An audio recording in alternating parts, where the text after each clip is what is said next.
امیر معاویہ، امیر یزید، امیر یزید، امیر یزید۔ کیا یزید کو حضرت امیر المؤمنین یزید رحمۃ اللہ علیہ کہنا جائز ہے؟ تو میری اس بارے میں جو رائے ہے اور استخارے کے بعد رائے ہے کہ ہمیں محتاط انداز میں ایک دو الفاظ ضرور کہنے چاہیے۔ وہ لفظ آپ اور زیادہ نہیں تو کم از کم اتنا کہنا چاہیے کہ حضرت یزید رحمۃ اللہ علیہ، حضرت یزید رحمۃ اللہ علیہ کہنا چاہیے۔ As far as your understanding about the wall of Karbala, you said that Yazid, may Allah be pleased with him, Yazid, may Allah be pleased with him, Yazid, may Allah be pleased with him, that he was ferocious and he was a villain, etc. There's difference of opinion. We're not here to discuss about history, and neither do I want to get a difference in the Muslim Ummah. What we say, there's a difference of opinion between the Sahabas. That is history. فیضان امیر معاویہ، عاشق مصطفیٰ حضرت معاویہ، زاہد و پارسا حضرت معاویہ، خوبرو خوش ادا خوشنما خوش لقا حضرت معاویہ، مخلص و باوفا حضرت معاویہ، بے گناہ بے خطا حضرت معاویہ، بے گناہ بے خطا حضرت معاویہ، بے گناہ بے خطا حضرت حضرت۔ اتوار کو بڑی رات ہے، 22ویں شب اتوار کو جلوس بیعت معاویہ نکلے گا اور انشاءاللہ مدنی مذاکرہ ہوگا اور لنگر معاویہ بھی کھائیں گے انشاءاللہ۔ فیضان امیر معاویہ، مسلم الثبوت ہے فضیلت معاویہ، عیاں شمس کی طرح، عیاں شمس کی طرح کرامت معاویہ۔ وہ جس سے روٹھ جائے تو رسول اس سے روٹھ جائے، نبی سے اس طرح کی ہے قرابت معاویہ۔ تمام مومنوں کے آپ پیارے مامو جان، مامو جان ہے، مامو جان ہے، مامو جان ہے۔ تمام مومنوں کے آپ پیارے مامو جان ہیں، ہمیں بہت عزیز ہے یہ نسبت معاویہ۔ معاویہ کے پیار سے ہمارا بیڑا پار ہے، گناہ بخشوائے گی شفاعت معاویہ۔ جو عاشق رسول گئے وہ ان سے پیار کرتے گئے، فقط منافقوں کو ہے عداوت معاویہ۔ صحابہ تابعین وہ کہ اولیاء دین وہ، سب اہل حق نے مانی ہے امامت معاویہ۔ ہر ایک عدو پہ لعنت خدا کی اور رسول کی، ہے باعث رضا رب اطاعت معاویہ، ہے باعث رضا رب اطاعت معاویہ۔ السلام علیکم ورحمۃ اللہ وبرکاتہ۔ ولا حول ولا قوة الا باللہ، حسبنا اللہ ونعم الوکیل۔ یا حی یا قیوم برحمتک استغیث، لا الہ الا انت سبحانک انی کنت من الظالمین۔ ربنا آتنا من لدنک رحمہ وہیئ لنا من امرنا رشدا۔ اللهم صل على محمد وعلى آل محمد وأصحاب محمد وأزواج محمد وأمة محمد أجمعين إلى يوم الدين آمين۔ الحمد للہ رب العالمین والصلاة والسلام على سید الانبیاء والمرسلین وعلى آلہ واصحابہ اجمعین الى یوم الدین۔ الحمدللہ آج 23 جولائی 2023 بمطابق 4 محرم الحرام 1445 ہجری سنڈے کے دن ہمارا یہ پبلک سیشن نمبر 104 انشاءاللہ منعقد ہونے جا رہا ہے۔ آپ کے یہ ریئل ٹائم سوالات، پرچیوں کا پورا تھدا میرے پاس پہنچ چکا ہے۔ انشاءاللہ کوشش کروں گا کہ ٹائم بچا تو اس کے اوپر بھی ڈسکشن کروں۔ لیکن چونکہ اب محرم کا موقع ہے تو میں چاہ رہا ہوں اس حوالے سے تھوڑی بہت گفتگو کی جائے، جو یقیناً اس مہینے کا تقاضا بھی ہے۔ میرے بھائیو، سانحہ کربلا وہ حادثہ ہے کہ جسے امت کبھی بھلا نہیں سکتی، کیونکہ اس کی وجہ سے امت کی جمعیت ٹوٹی۔ اس میں اس کا قصور نہیں تھا، اس کو بنیاد بنا کے، اور پوری دنیا کے اندر دو فرقے بن گئے، سنی اور شیعہ کے نام کے اوپر۔ ہمارے نزدیک تو دونوں مسلمان ہیں اپنی غلطیوں کے باوجود۔ انیشلی یہ اختلاف ایک سیاسی اختلاف تھا، پولیٹیکل اختلاف تھا، عقیدے کا کوئی اختلاف نہیں تھا، لیکن وقت کے ساتھ ساتھ یہ اختلاف اس لیول پر بڑھ گیا کہ آج عقیدوں کی شکل اختیار کر لی ہے، اور اس ایکسٹریم رویے کی پیش گوئی اللہ کے محبوب صلی اللہ علیہ وآلہ وسلم نے پہلے ہی فرما دی تھی۔ چنانچہ اہل سنت اور اہل تشیع دونوں کے ہاں یہ حدیث موجود ہے۔ اہل سنت کے ہاں فضائل صحابہ احمد بن حنبل کی کتاب میں یہ حدیث موجود ہے، مشکات شریف میں بھی ہے مسند احمد کے حوالے سے، جو مرفوع روایت ہے، اس کی صحت کے اوپر کلام ہے، لیکن وہ متن کے اعتبار سے روایت بالکل درست ہے۔ البتہ جو فضائل صحابہ احمد بن حنبل کی کتاب میں روایت ہے مولا علی علیہ السلام سے خود، اور وہ غیبی خبر پر محمول ہے، تو یقیناً رسول اللہ صلی اللہ علیہ وآلہ وسلم کے بتانے پر انہیں یہ بات معلوم چلی۔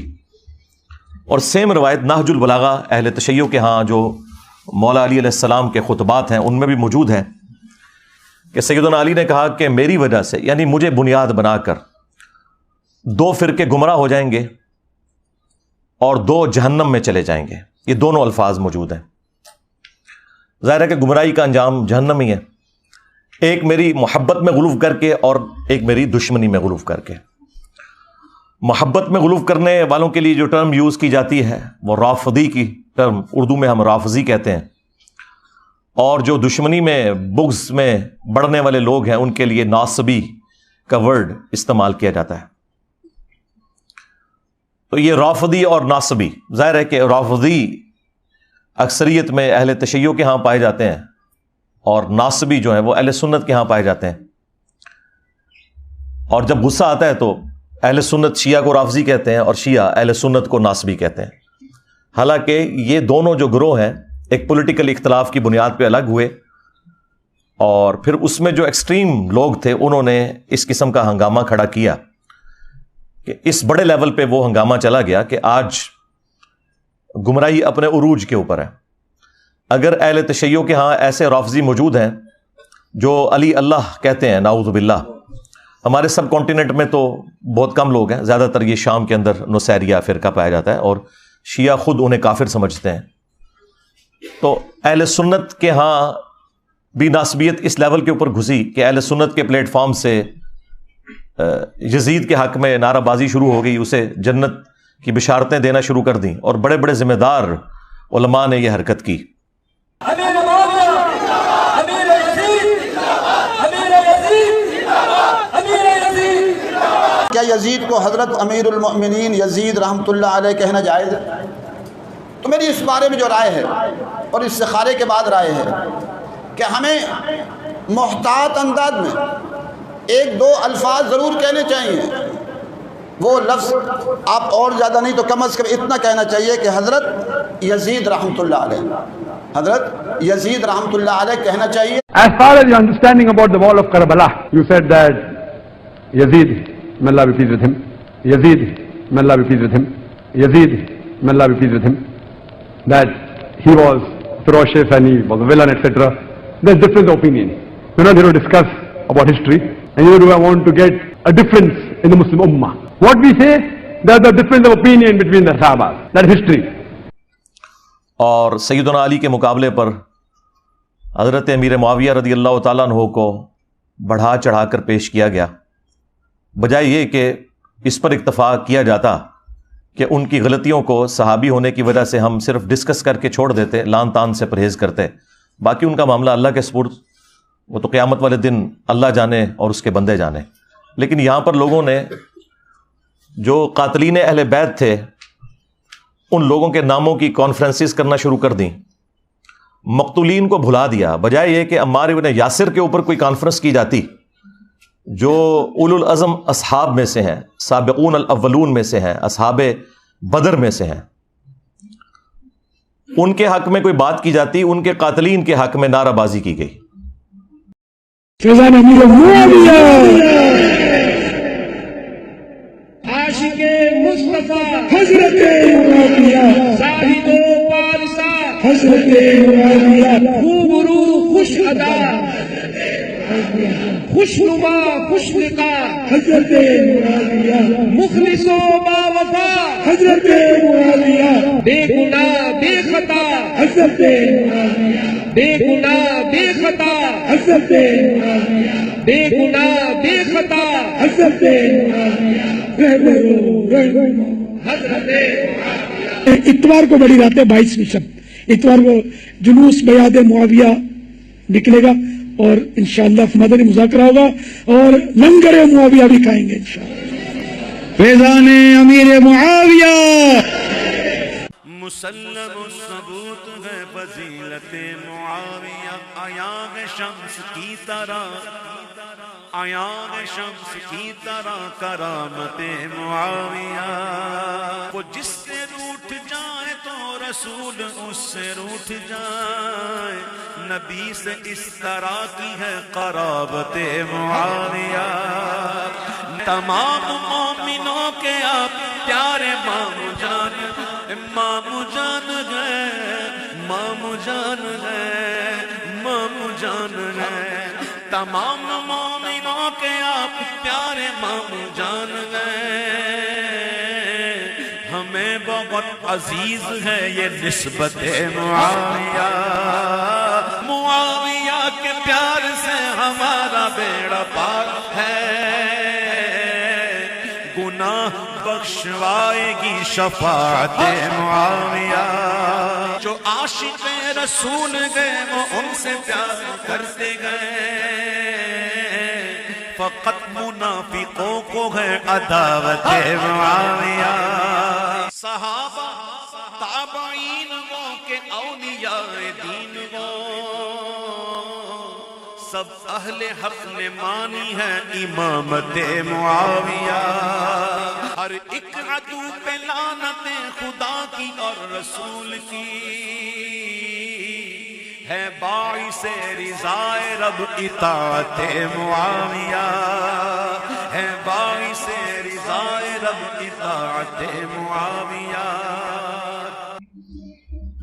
اور یہ ہم نے پچھلے 15-20 سالوں کے اندر اس قسم کے معاملات دیکھے، اور اس سے پہلے تو خیر قتل و غارت کا ایک بازار گرم تھا سعودیہ اور ایران کی پراکسی وار کی وجہ سے، جو اب کافی حد تک FATF حافظہ اللہ تعالی کی برکت سے اور ضرب عزب اور رد الفساد دامت برکاتہم عالیہ کی برکت سے ایڈریس ہو چکا ہے کافی حد تک۔ لیکن آپ کو پتہ ہے یہاں پہ جو سنی شیعہ ایک کنفلکٹ ضیاء الحق کے دور کے اندر اس ڈکٹیٹر نے اپنی حکومت کو دوام دینے کے لیے جو کچھ یہاں پہ کیا، وہ اس کی تکلیف ہم آج تک کاٹ رہے ہیں۔ بہرحال یہ تاریخ میں ہمیشہ ہوتا رہا، اہل سنت شیعہ کو رافضی کہتے رہے، شیعہ اہل سنت کو ناصبی کہتے رہے، حالانکہ دونوں میں اکثریت ان لوگوں کی موجود تھی جو ماڈریٹ تھے، اختلاف رائے رکھتے تھے لیکن ایک دوسرے کو مسلمان ہی سمجھتے تھے۔ شیعہ کافر کے نعرے ٹوائلٹس کے اندر لکھے گئے اور باقاعدہ ایک مہم چلائی گئی، اور اس وقت جو بھی ماڈریٹ علماء بولتے تھے انہیں قتل کر دیا جاتا تھا، اہل سنت میں سے بھی اور اہل تشیع کے اندر سے بھی۔ اور یہ پوری تاریخ اسلام بنو امیہ کی، بنو عباس کی، ایون سلطنت عثمانیہ کی بھری پڑی ہے اس قسم کے قتل و غارت سے، اور یہ ایک اسلام کے اوپر بڑا مشکل وقت رہا ہے تھرو آؤٹ۔ یہ تو اب میڈیا کی برکت سے حقائق لوگوں کے سامنے آنا شروع ہوئے اور ٹالرنس آئی، اور اللہ کے فضل سے ہمارے اس پلیٹ فارم کی برکت سے آج دنیا کے اندر ٹالرنس آ چکی ہے اہل سنت اور اہل تشیع کے ہاں، کہ ہم نے کو ایگزسٹ کرنا ہے اپنے اختلاف رائے کو اپنی جگہ رکھتے ہوئے، لیکن ایک ریڈ لائن کو کراس نہیں کرنا۔ دونوں کے پاس اپنے اپنے دلائل موجود ہیں اور بنیادی عقائد تو کامن ہے۔ اب الگ پروپیگنڈا کیا جائے کہ شیعہ 40 پاروں کو مانتے ہیں، حالانکہ پاروں کی ڈویژن تو تابعین کے دور میں ہوئی۔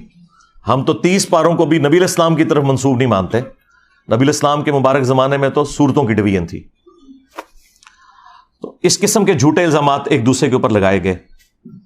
اہل تشیع کے ہاں مشہور کر دیا گیا کہ یہ سیدنا علی کو نہیں مانتے، چند ایک لوگوں کی غلطی کی وجہ سے یزید کے حوالے سے مسکنسیپشن پیدا کر دی گئی. حالانکہ اہل سنت 99% یزید سے نفرت کرتے ہیں، لیکن وہ چند ایک لوگ چونکہ میڈیا میں ڈومیننٹ ہو جاتے ہیں، اس کی وجہ سے پھر دوسرے لوگوں کو موقع مل جاتا ہے اور وہ اپنے معاملات کو آگے لے کے اس طریقے سے چلتے ہیں. قرآن حکیم میں اللہ تعالیٰ نے اگلی امتوں کا ذکر کرتے ہوئے انبیاء کرام علیہم السلام کا ذکر خیر کیا سورۃ المؤمنون میں، اور اس کے بعد پھر کنکلوژن کرتے ہوئے فرمایا فَتَقَطَّعُوا أَمْرَهُمْ بَيْنَهُمْ زُبُرًا كُلُّ حِزْبٍ بِمَا لَدَيْهِمْ فَرِحُونَ. انبیاء کے جانے کے بعد ان کے جو جانشین ہوئے آنے والے لوگ، انہوں نے دین کو ٹکڑے ٹکڑے کر دیا اور آپس میں گروہوں میں بٹ گئے. کل حزب بما لدیہم فرحون، ہر گروہ اس کے اوپر خوش ہے جو اس کے پاس ہے. یہ سمجھ لیں بالکل ڈیٹو کاپی یہاں پہ ہوئی ہے کہ یہاں پر بھی ہر فرقہ خوش ہے جو اس کے پاس ہے. یعنی اہل سنت میں 3 بڑے بڑے فرقے ہیں، بریلوی، دیوبندی، اہل حدیث. باقی جو فقہی بنیاد پہ حنفی، شافعی، مالکی، حنبلی وہ تو ہیں، لیکن بہرحال ان میں بھی عقائد کے اعتبار سے جو صوفیانہ عقائد رکھنے والے لوگ ہیں وہ بریلوی اور دیوبندی ہیں، خواہ وہ اپنے آپ کو شافعی کہتے ہوں، مالکی کہتے ہوں، حنفی کہتے ہوں پوری دنیا میں. تو بریلویوں نے اپنا ترہ امتیاز بنا لیا کہ جی عشق رسول کا ٹھیکہ ہمارے پاس ہے، ہم یہ ڈیفائن کریں گے کون عاشق رسول ہے اور کون گستاخ رسول ہے. دوسری طرف دیوبند نے کہا کہ عظمت صحابہ کا ٹھیکہ ہمارے پاس ہے، ہم بتائیں گے کہ کون عاشق صحابہ ہے اور کون گستاخ صحابہ ہے. اور اہل حدیث نے کہا کہ توحید کا ٹھیکہ ہمارے پاس ہے، ہم لوگوں کے بارے میں یہ ڈیفائن کریں گے کہ کون مشرک ہے اور کون موحد ہے. اور اہل تشیع نے کہا کہ اہل بیت کی محبت کا ٹھیکہ ہمارے پاس ہے، ہم بتائیں گے کہ کون عاشق اہل بیت ہے اور کون گستاخ اہل بیت ہے. کل حزب بما لدیہم فرحون، اور ہر گروہ اس میں خوش ہے جو اس کے پاس ہے. اور وہ کسی ایک بات کو اتنا مضبوطی سے پکڑے ہوئے ہے جو اس کا مضبوط پوائنٹ بھی ہے، یہ ماننے والی بات ہے. اور اس مضبوط پوائنٹ کی وجہ سے جو اس کی کمزوریاں ہیں وہ اس کے پیچھے چھپ جاتی ہیں. اور وہ مضبوط پوائنٹ اتنا بھاری ہے کہ اس کی بنیاد پہ وہ اپنے آپ کو جنتی بھی سمجھتا ہے. یعنی اگر آپ بریلویوں سے پوچھے، وہ کہیں گے جی عشق رسول ہے تو پھر باقی ساری چیزیں اس کے مقابلے میں تھوڑی ہیں، بھلے ہم شرک بھی کرتے رہیں. اس طریقے سے دیوبند کہیں گے کہ جی نبی الاسلام کے جانثار ساتھیوں کی برکت سے ہی تو اسلام دنیا میں پھیلا، جب ہم ان کا دفاع کر رہے ہیں تو باقی ساری چیز تو ثانوی ہیں. اور اہل حدیث نے کہا کہ بھائی جب یہ ساری کائنات بنانے والا اللہ ہے، جب توحید ہمارے پاس آ گئی تو باقی ساری چیزیں ثانوی حیثیت رکھتی ہیں. اور اہل تشیع نے کہا کہ محمد اور آل محمد کے بعد تو کوئی چیز نہیں جن کے گھر سے یہ سارا دین بٹا، تو دین کی بنیادیں وہاں پر ہیں. جب ان کی محبت ہمارے پاس آ گئی تو باقی ساری چیزیں ثانوی حیثیت رکھتی ہیں. تو یہ وہی چیز ہوئی فَتَقَطَّعُوا أَمْرَهُمْ بَيْنَهُمْ زُبُرًا كُلُّ حِزْبٍ بِمَا لَدَيْهِمْ فَرِحُونَ.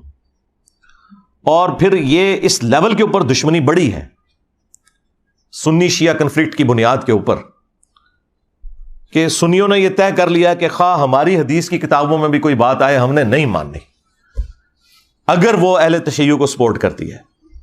اور اہل تشیع نے بھی یہ طے کر لیا کہ ہمارے اصول محدثین کے اوپر جو روایتیں درست ہیں، اگر وہ کسی اعتبار سے سنیوں کے کسی پوائنٹ آف ویو کو سپورٹ کرتی ہیں تو ہم نے ان کو ریجیکٹ کر دینا ہے اور اس کے حوالے سے ہنگامہ کھڑا کر دینا ہے.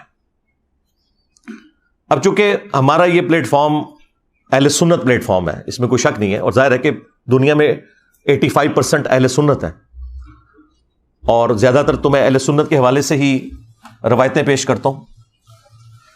باقی جو قرآن ہے ظاہر ہے وہ تو اہل سنت اہل تشیع کے ہاں کامن ہے. اہل سنت کے ہاں جو اس بڑے لیول کی خرابی آئی کہ انہوں نے جان بوجھ کر سنت چیزوں کو بھی نہ صرف گمراہی بنا کر پیش کیا بلکہ جہنمیوں کی علامت بتا دیا. اس کے اوپر میں اب گھنٹوں صرف اسی ٹاپک پہ بول سکتا ہوں. یہ آج کی جو گفتگو ہے نا، ہو سکتا ہے میں 2-2.5 گھنٹے بولوں، لیکن یہ میں اگر 2-3 دن بھی بولتا رہوں نا مسلسل، تو یہ ساری کی ساری گفتگو گھنٹوں کے اوپر محیط وہ بھی سارے ٹاپک کو کور نہیں کرے گی. اس کے حوالے سے میں نے ایک ریسرچ پیپر لکھ دیا ہے، انشاءاللہ میں اس کا تعارف بھی آپ کو کروا دوں گا.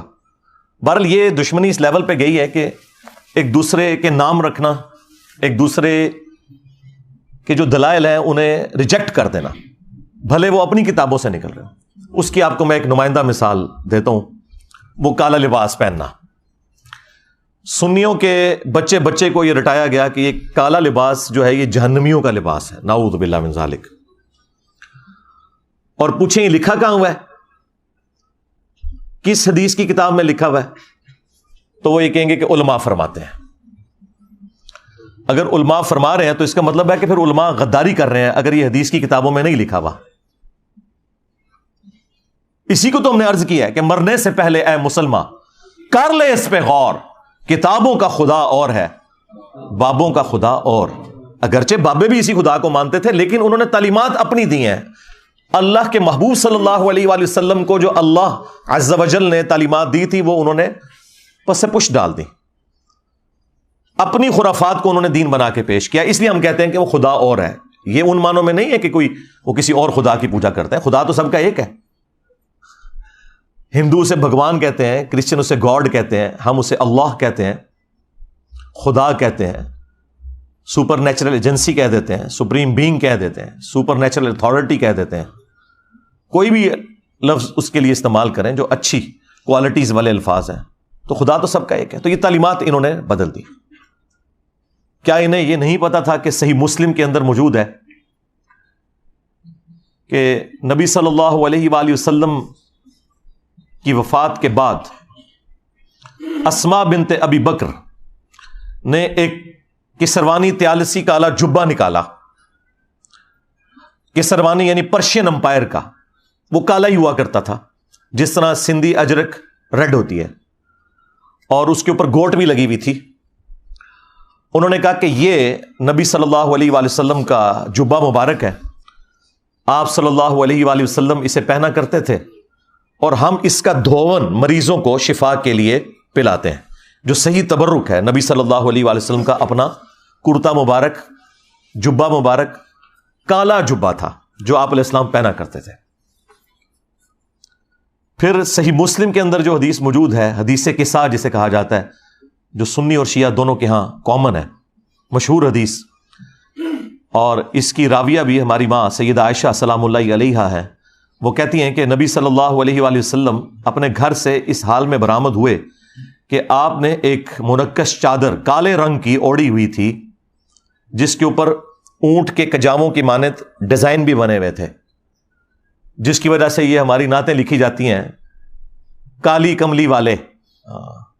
تو چٹی کملی والے کیوں نہیں کہتے؟ یہ تو جہنمیوں کا لباس نہیں ہے، نعتوں میں نہیں خیال آیا؟ تو یہ تو مسلم شریف میں تھا.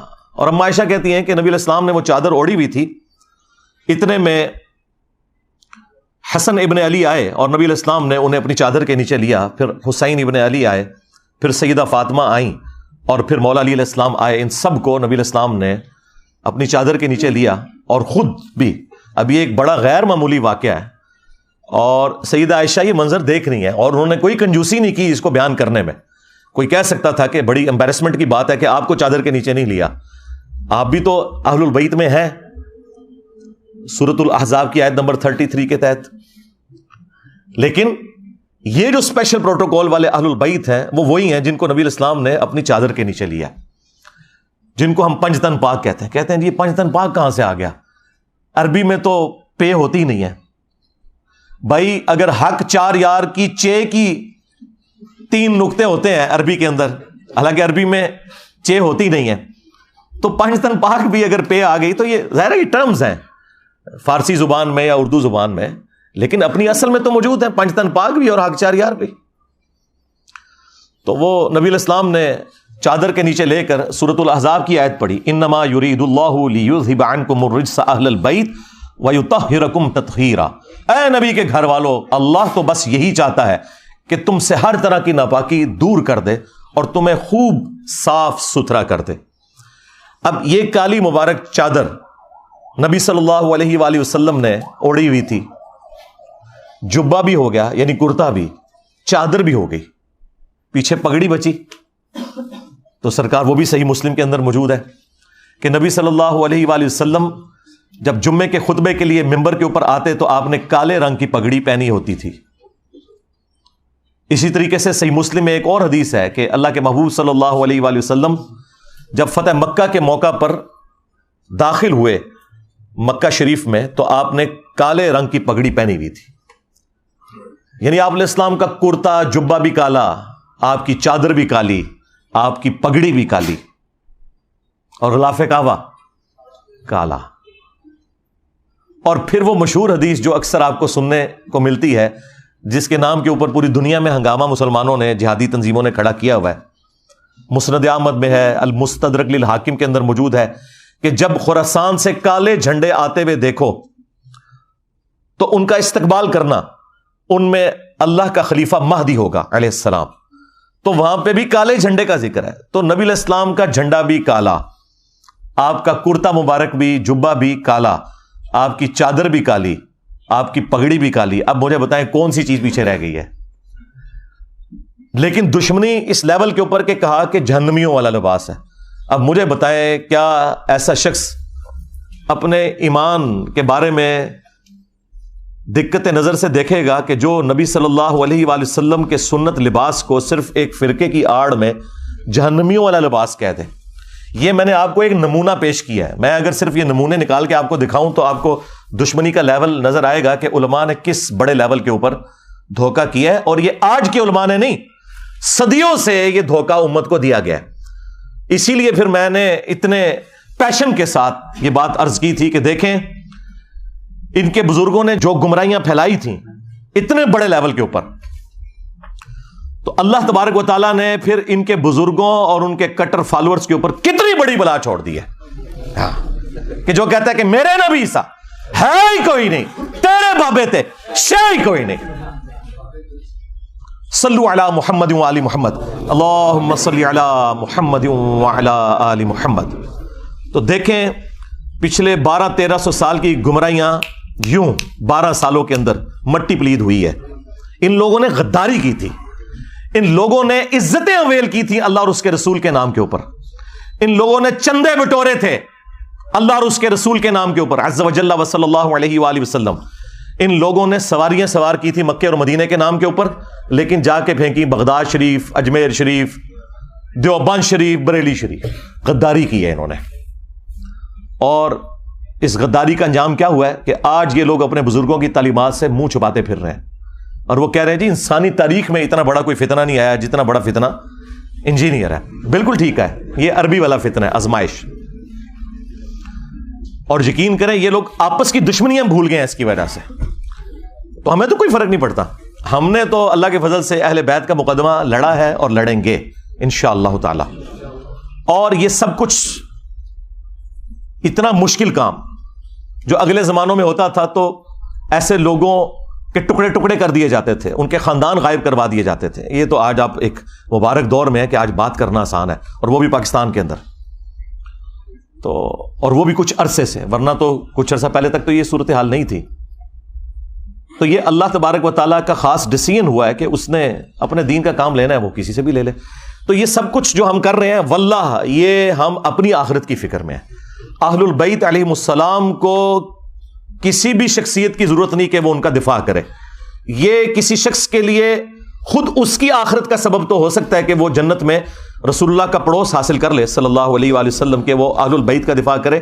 اہل البیت کو اس سے کوئی فرق نہیں پڑتا.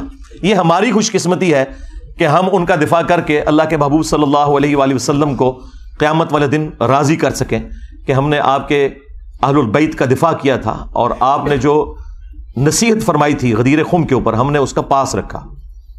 کتنا بڑا ظلم ہوا کہ جو اہل سنت کی مین سٹریم کی 6 کتابوں میں حدیث نہیں تھی اور ضربیں تقسیمیں لگا کے وہ حسن درجے تک پہنچتی تھی.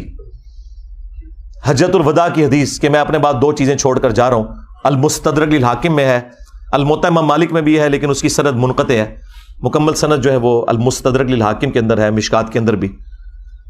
2 چیزیں چھوڑ کے جا رہا ہوں کہ جنہیں مضبوطی سے پکڑ لوگے کبھی گمراہ نہیں ہوگے. ایک اللہ کی کتاب اور دوسرے اس کے نبی کی سنت صلی اللہ علیہ وآلہ وسلم. اب یہ حدیث ہماری یہ 6 مین کتابیں جو ایگریڈ اپان ہے، کتب 6، بخاری اور مسلم صحیحین اور 4 کتابیں سنن اربع کی، ترمذی، ابو داؤد، نسائی، ابن ماجہ، ان میں یہ روایت ہی نہیں تھی. وہ تو بچے بچے کو رٹا دی گئی. اور جو روایت صحیح مسلم کے اندر تھی، اوپر تلے 4 احادیث غدیر خم کی، وہ ہمارے علماء کو بھی نہیں پتا تھی. میرے دنیا میں چھوڑے جانے سے پہلے کتنے علماء ہیں جنہوں نے کبھی یہ روایت اہل سنت کے پلیٹ فارم سے بیان کی؟ اکا دکا لوگوں نے. ڈاکٹر طاہر القادری صاحب یا ہمارے استاد مولانا اسحاق صاحب رحمہ اللہ تعالی. باقی تو سارے کے سارے لوگ جو ہیں وہ قرآن و سنت لے کے چلے، اور وہ بھی وہ روایت جو ان 6 کتابوں میں بھی نہیں تھی، جو 6 کتابوں میں مسلم شریف کے اندر تھی، صحیحین ٹاپ کی 2 کتابوں میں، اوپر تلے 4 احادیث غدیر خم کی، 6225 سے لے کر 6228 تک. یہ جو 4 احادیث جو مشکات کے اندر بھی موجود ہیں، مسند احمد میں بھی، جامعہ ترمذی میں بھی، وہ چھپا کے رکھی گئی.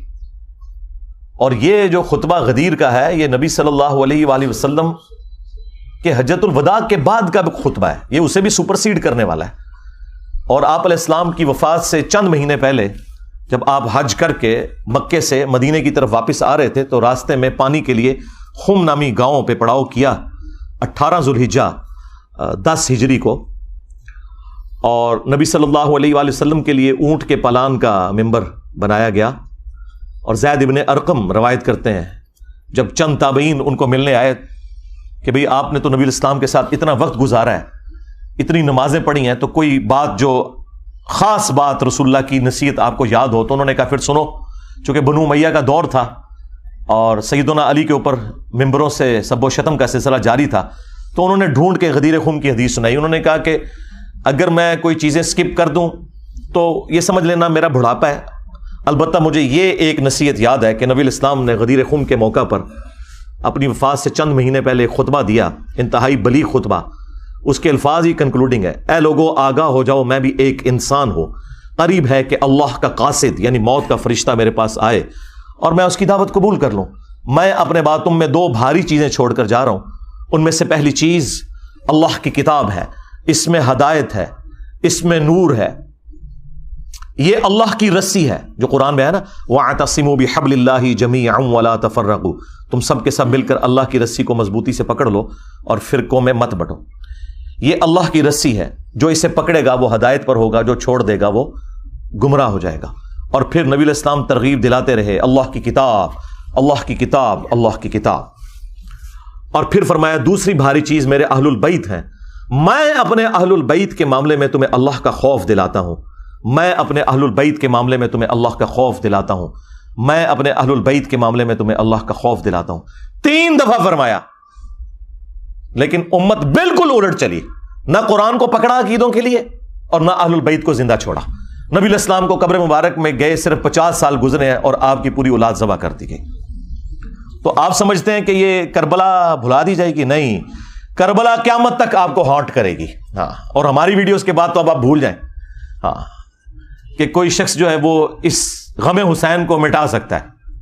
یہ سوگ حسین نہیں ہے، سوگ 3 دن ہوتا ہے، یہ غم حسین ہے. یہ اسی طریقے سے جاری رہنا ہے. غم حمزہ نہیں ختم ہوا.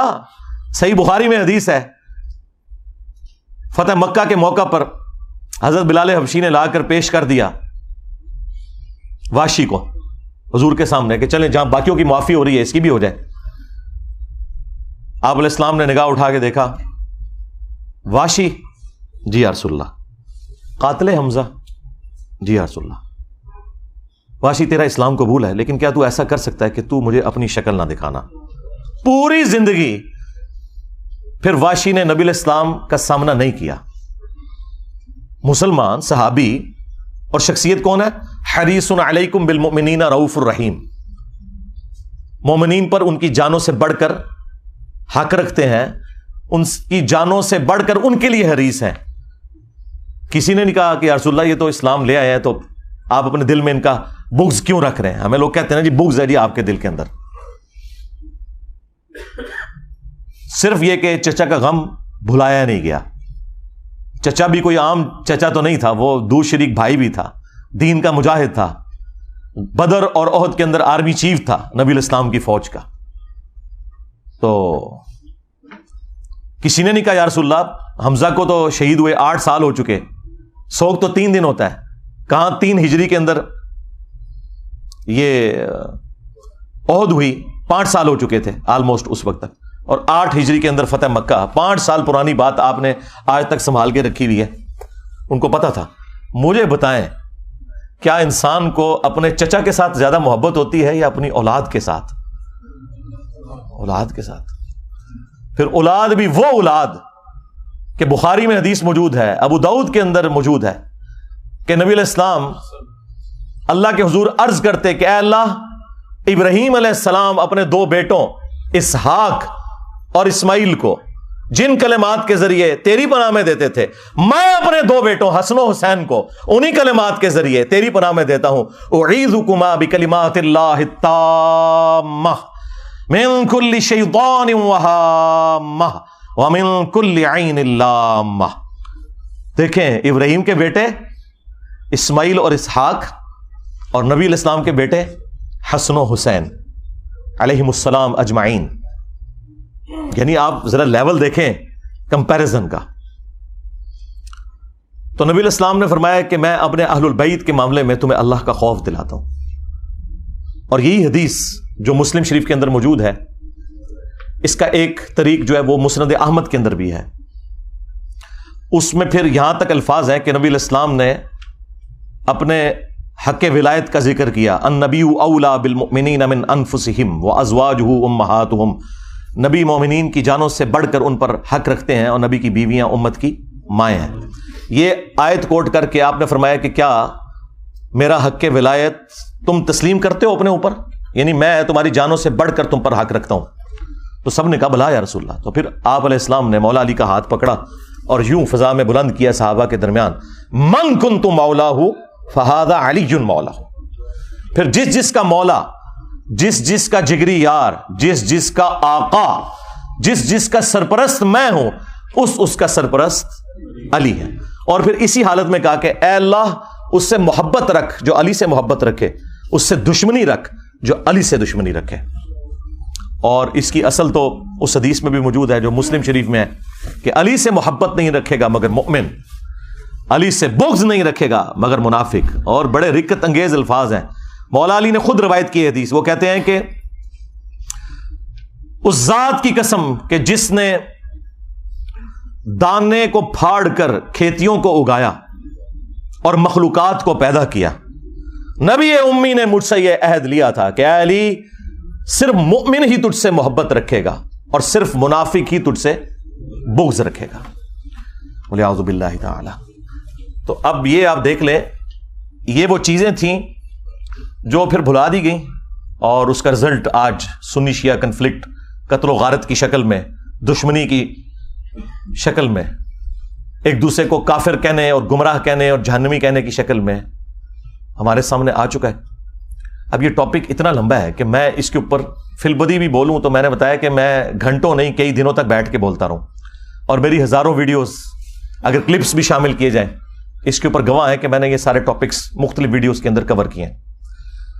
البتہ میں ایک ریسرچ پیپر کا تعارف ضرور کرواؤں گا، آپ میں سے بھی جتنے 400-500 لوگ یہاں سنڈے والے دن آتے ہیں، اینڈ پہ ہم سب کو وہ فری ریسرچ پیپر دیتے ہیں، نہ صرف وہ ریسرچ پیپر بلکہ ساتھ 8 ریسرچ پیپرز اور ٹوٹل 9 ریسرچ پیپرز اور 3 اذکار کارڈ، یہ 12 کا پیکج، یہ فری بالکل پلاسٹک پیکنگ کے اندر دیا جاتا ہے جو پہلی دفعہ درس میں آتا ہے۔ اور پاکستان میں آپ ڈاک میں بھی یہ فری منگوا سکتے ہیں، الحمدللہ ہم لاکھوں کی تعداد میں یہ تقسیم کر چکے ہیں، فری بالکل۔ البتہ صرف آپ نے ڈاک کا خرچہ دینا ہے، ٹی سی ایس کا آج کل وہ ریٹ آلموسٹ 500 ہوا ہوا ہے، 500 روپیہ آپ پے کریں، صبح 9 سے لے کر شام 5 بجے تک ہمارا فون اکیڈمی کا آن ہوتا ہے، 032159000162، عثمان بھائی کے نام کے اوپر یہ نمبر بنا ہوا ہے، اور اسی نمبر کے اوپر ایزی پیسہ بھی ہے، جائز کیش بھی ہے۔ اس میں آپ صرف ٹی سی ایس کا خرچہ دیں گے تو آپ کو ریسرچ پیپرز کا پیکج پورے کا پورا، صرف کربلا والا ریسرچ پیپر نہیں، اس میں 200 احادیث ہیں، 32 صفحوں کے اوپر ہے، اس کے علاوہ 9 ریسرچ پیپرز ٹوٹل ہیں، 8 پلس یہ ایک 9 اور 3 اذکار کارڈ، یہ 12 کا پیکج بالکل فری آپ کے گھر آئے گا، آپ اس کو پڑھیں۔ اور الحمدللہ یہ کئی زبانوں میں ٹرانسلیٹ ہو چکا ہے، ہماری ویب سائٹ پہ اس کا PDF اویلیبل ہے، عربی میں بھی، اردو میں بھی، انگلش میں بھی، ہندی میں بھی، بنگلہ زبان کے اندر بھی، اور فارسی اور سندھی زبان کے اندر بھی. دنیا کی جتنی مشہور زبانیں ہیں ان میں اس کو ہم نے ٹرانسلیٹ کر دیا. انگلش میں آ گیا تو پھر آپ سمجھ لیں سب میں آ گیا. یہ ریسرچ پیپر آپ سافٹ کاپی ڈاؤن لوڈ فری کریں ہماری ویب سائٹ ahlsunnatpak.com سے، وہاں سے بھی آپ پڑھ سکتے ہیں، ہارڈ کاپی بھی منگوا سکتے ہیں. تو آپ کو یہ پوری کی پوری گیم سمجھ آ جائے گی. یہ کربلا ایک دن میں نہیں ہوئی، اس کے پیچھے پورا ایک پس منظر ہے. کس طرح نبی الاسلام کی وفات کے بعد آہستہ آہستہ معاملات اس لیول کے اوپر بگڑے کہ صرف 50 سال کے اندر اتنی بڑی تبدیلی آئی کہ انسانی تاریخ نے اتنا بھیانک منظر نہیں دیکھا تھا جو ہمیں کربلا میں دیکھنا پڑا، اور اس کی ہیٹ آج تک ہم محسوس کر رہے ہیں. یہ ایک دن کے اندر نہیں ہوا، معاملات آہستہ آہستہ بگڑتے چلے گئے. اہل سنت اور اہل تشیع کے اندر جو اہل علم علماء ہیں ان کے درمیان یہ چیز ایگریڈ اپون ہے. اہل سنت جو ہیں وہ سیدنا ابوبکر صدیق رضی اللہ تعالیٰ عنہ کو نبی الاسلام کا سکسیسر مانتے ہیں، اس اعتبار سے نہیں کہ نبی الاسلام نے انہیں اپنا کوئی وصی بنایا. نبی الاسلام نے اپنا وصی قرآن کو بنایا تھا. یہ ٹاپک الگ سے میری اس کے اوپر ویڈیو ہے. اس وجہ سے کہ صحابہ کرام نے چنا، اور 6 مہینے کے بعد جب سیدنا علی نے بھی بیعت کر لی، اہل تشیع کہتے ہیں کہ وہ امت کے وسیع تر مفاد کے اندر کی، اور اہل سنت کا موقف یہ ہے کہ نہیں، وہ جسٹیفائی تھی. بہرحال at the end of the day اس کے اوپر متفق ہیں. اور پھر یہ 30 سال کے بعد جب خلافت ملوکیت میں بدلی ہے اور کس طریقے سے معاملات بگڑتے چلے گئے کہ اس کا اینڈ رزلٹ کربلا ہوئی، اس میں ہر ایک ٹاپک متقاضی ہے کہ میں اس کے اوپر گھنٹوں بول سکتا ہوں. لیکن اگر میں بولوں گا تو پھر تو یہ ساری کی ساری مجلس جو ہے یہ تو اگلی اتوار تک بھی نہیں ختم ہونی. اس لیے میں نے بس چند ایک باتیں آپ کے سامنے رکھی ہیں تاکہ آپ کا دماغ کھلے کہ ہم نے اس پلیٹ فارم کے ذریعے یہ حق کی آواز کیوں بلند کی ہے. اس لیے کہ یہ پلیٹ فارم غدیر خم کے اوپر کھڑا ہے. غدیر خم کے موقع پر نبی الاسلام نے قرآن اور اہل البیت دونوں چھوڑے تھے. اس لیے آپ دیکھتے ہیں کہ ہمارے پلیٹ فارم سے قرآن کی توحید کے اوپر 0 ٹالرنس ہے. اسی طریقے سے اہل البیت کے دفاع کے اوپر بھی 0 ٹالرنس ہے بالکل. اور جب لوگوں کے پاس جواب ختم ہو گئے ہیں تو لوگ اب قرآن و حدیث کے منکر ہونا شروع ہو گئے ہیں. وہ لوگ جو کل تک دوسرے لوگوں کو کہتے تھے کہ جب قرآن و حدیث میں یہ بات لکھی ہوئی ہے تو ہم کیوں نہ مانیں، کیوں نہ بیان کریں، آج ان کے فرقوں کے خلاف جب باتیں قرآن سے، بخاری سے، مسلم سے نکلی ہیں تو منہ چھپاتے پھر رہے ہیں. اب اس غم کو تو ہم تو نہیں دور کر سکتے. یہ تو ہو نہیں سکتا کہ آپ بخاری اور مسلم سے رفع الیدین کی حدیثیں پیش کریں اور حدیث عمارہ آپ کے گلے میں پھنس جائے. ٹھیک ہے، آپ کے گلے میں تو پھنسے گی نا، ہمارے گلے میں کوئی چیز پھنسے نا تو اس کو نکالنے کے لیے یہ ہم نے 2812 رکھی ہوئی ہے. یہ میں نے اپنی بوٹل کے اوپر لکھ کے لگایا ہوا ہے 2812. تو یہ بخاری کی حدیث جو مسلم میں بھی موجود ہے، تقتلہ الفئۃ الباغیہ یدعوہم الی اللہ ویدعونہ الی النار. افسوس ہے عمار، تجھے ایک باغی جماعت قتل کرے گی، تو انہیں اللہ اور جنت کی طرف بلائے گا اور وہ جماعت تجھے جہنم کی طرف بلائے گی. اب یہ اتنے سخت الفاظ تھے اور ان کے لیے ہضم کرنے مشکل ہو گئے، کیونکہ انہیں فکر لگی کہ پھر لوگ ہم سے پوچھیں گے کہ کس رضی اللہ عنہ نے، کس رضی اللہ عنہ کو خوش کرنے کے لیے عمار رضی اللہ عنہ کو قتل کیا. تو انہوں نے بجائے مقتولین کے ساتھ کھڑے ہوتے یہ قاتلوں کے ناموں کے نعرے لگانا شروع ہو گئے، ان کے نام کی کانفرنسز کرنا شروع ہو گئے. تو کہتے ہیں جی یہ 5B ریسرچ پیپر کہاں سے آ گیا؟ سرکار جب آپ نعرے لگاؤ گے تو پھر 5B بھی آئے گا. ہاں یہ وہاں سے آیا ہے، یہ آپ نے خود اس کو دعوت دی ہے کہ یہ آئے میدان میں. مولانا مودودی رحمہ اللہ نے خلافت و ملوکیت ایبسولوٹلی نہیں لکھی تھی.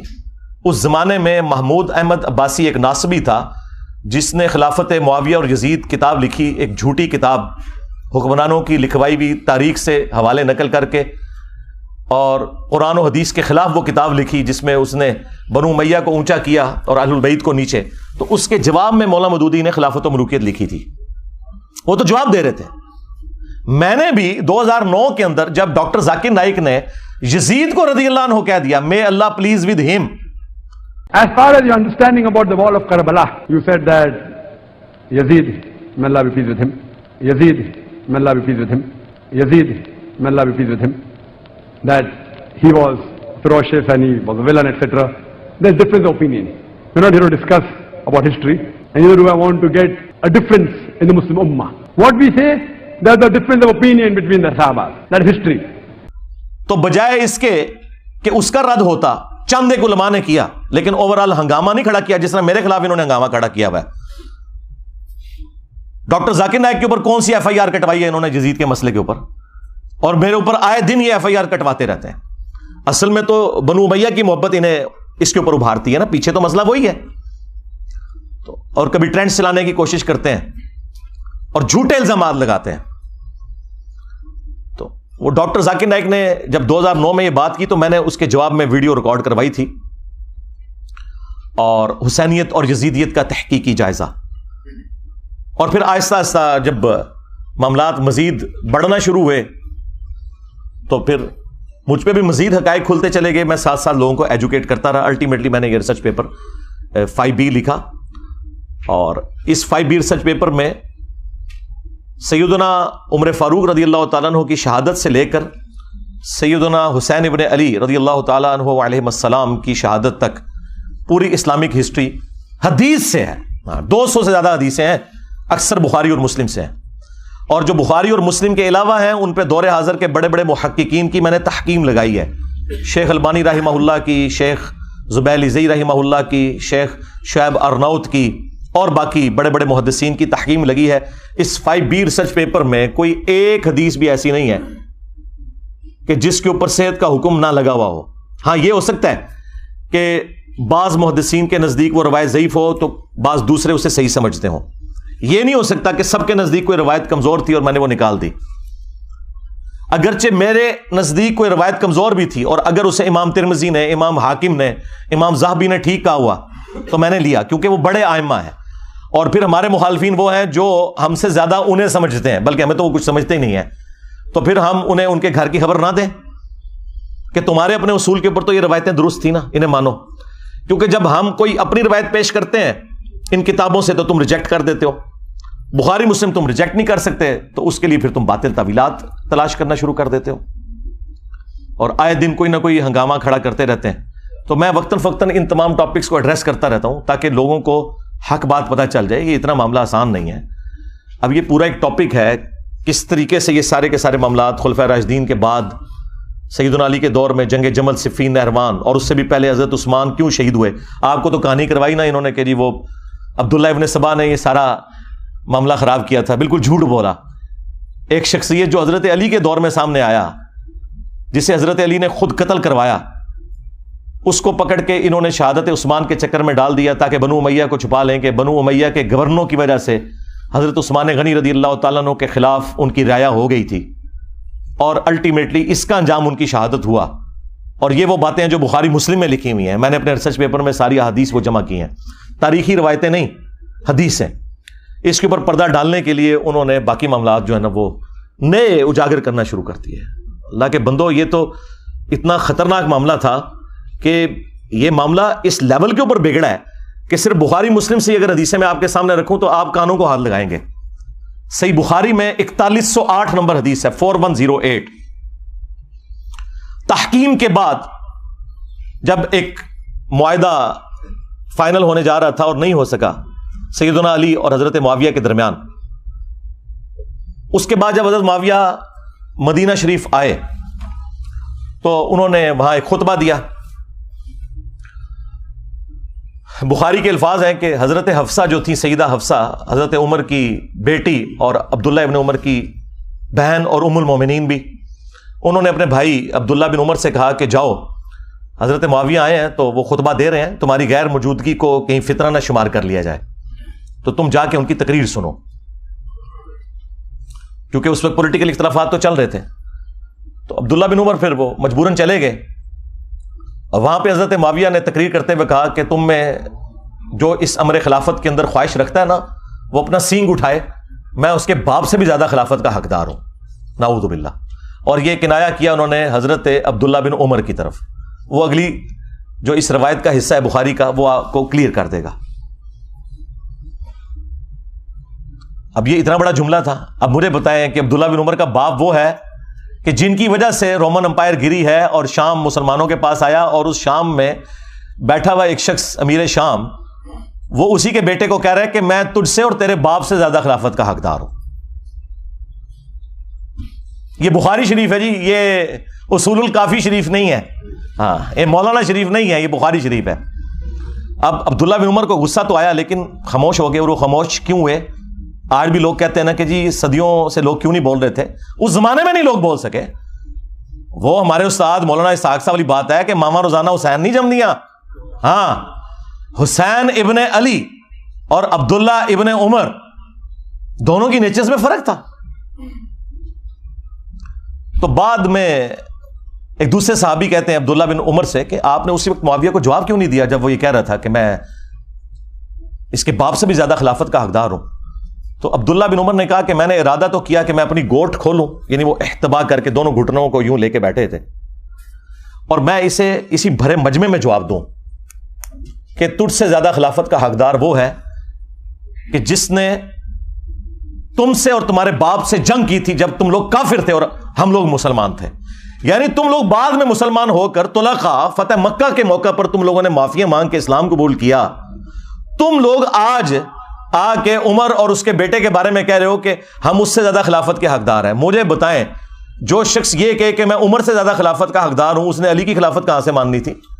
یہ اب سنی شیعہ سے مسئلہ اٹھ چکا ہے جی. وہ قصاص عثمان چاہتے تھے, قصاص عثمان چاہنے والا یہ کہے گا کہ میں حضرت عمر سے زیادہ خلافت کا حقدار ہوں, تو انٹینشن تو انہوں نے خود کھول کے بتا دی.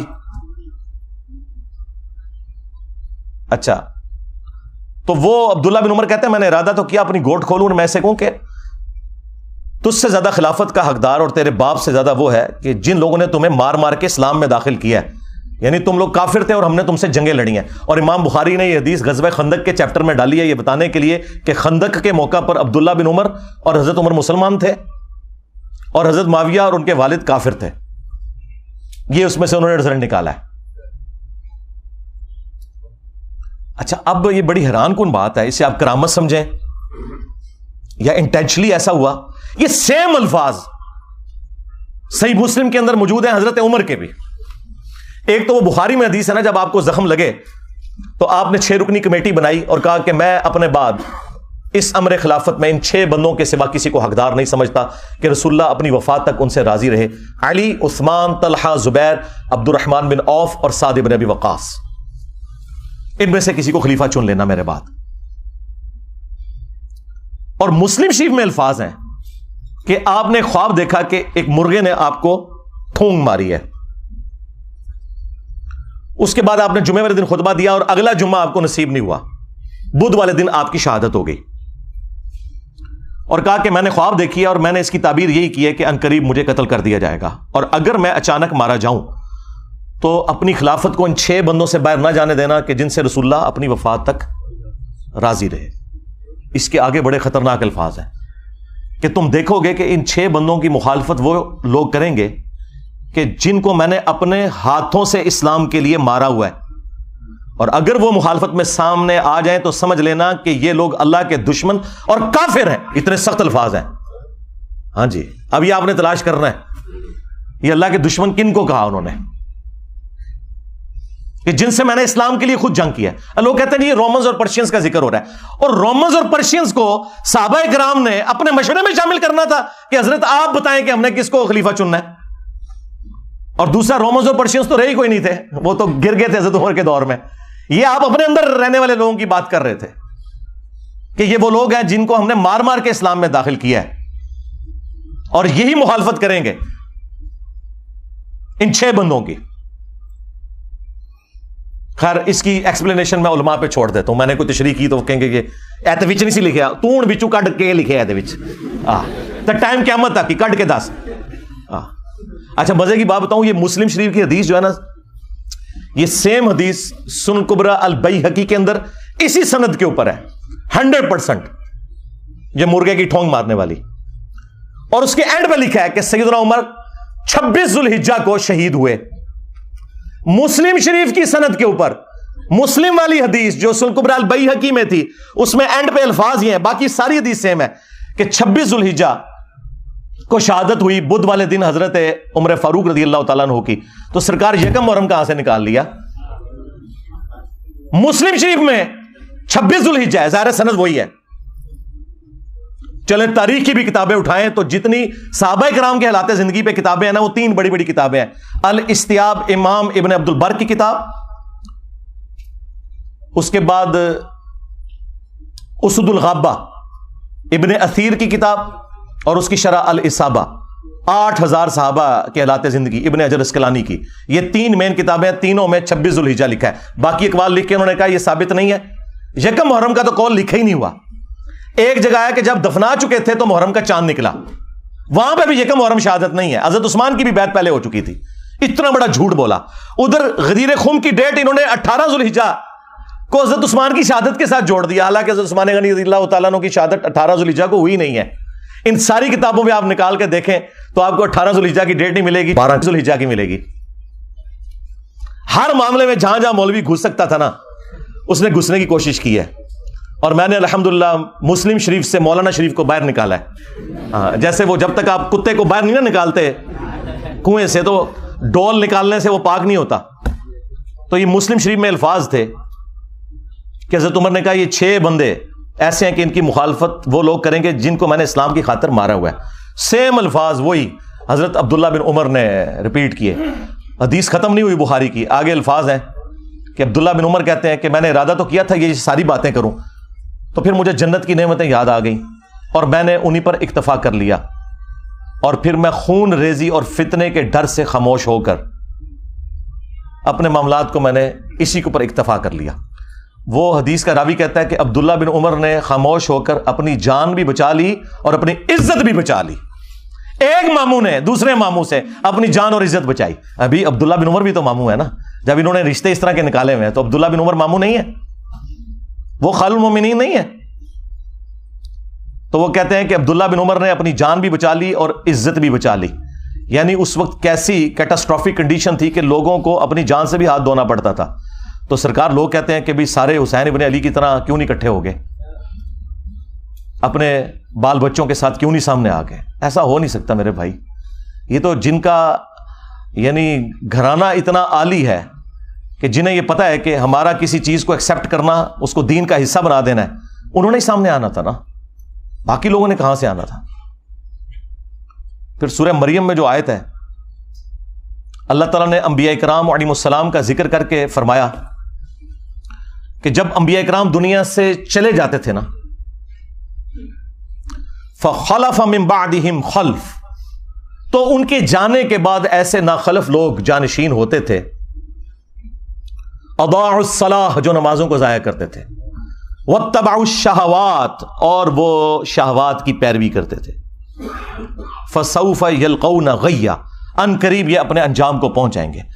اللہ تعالیٰ نے کہا کہ انبیاء جب بھی دنیا سے جاتے تھے، ان کے جانے کے بعد ناخلف لوگ ان کے جانشین بن جایا کرتے تھے، یعنی کچھ عرصہ گزرنے کے بعد ان قریب یہ اپنی اس گمراہی کی سزا کو پالیں گے۔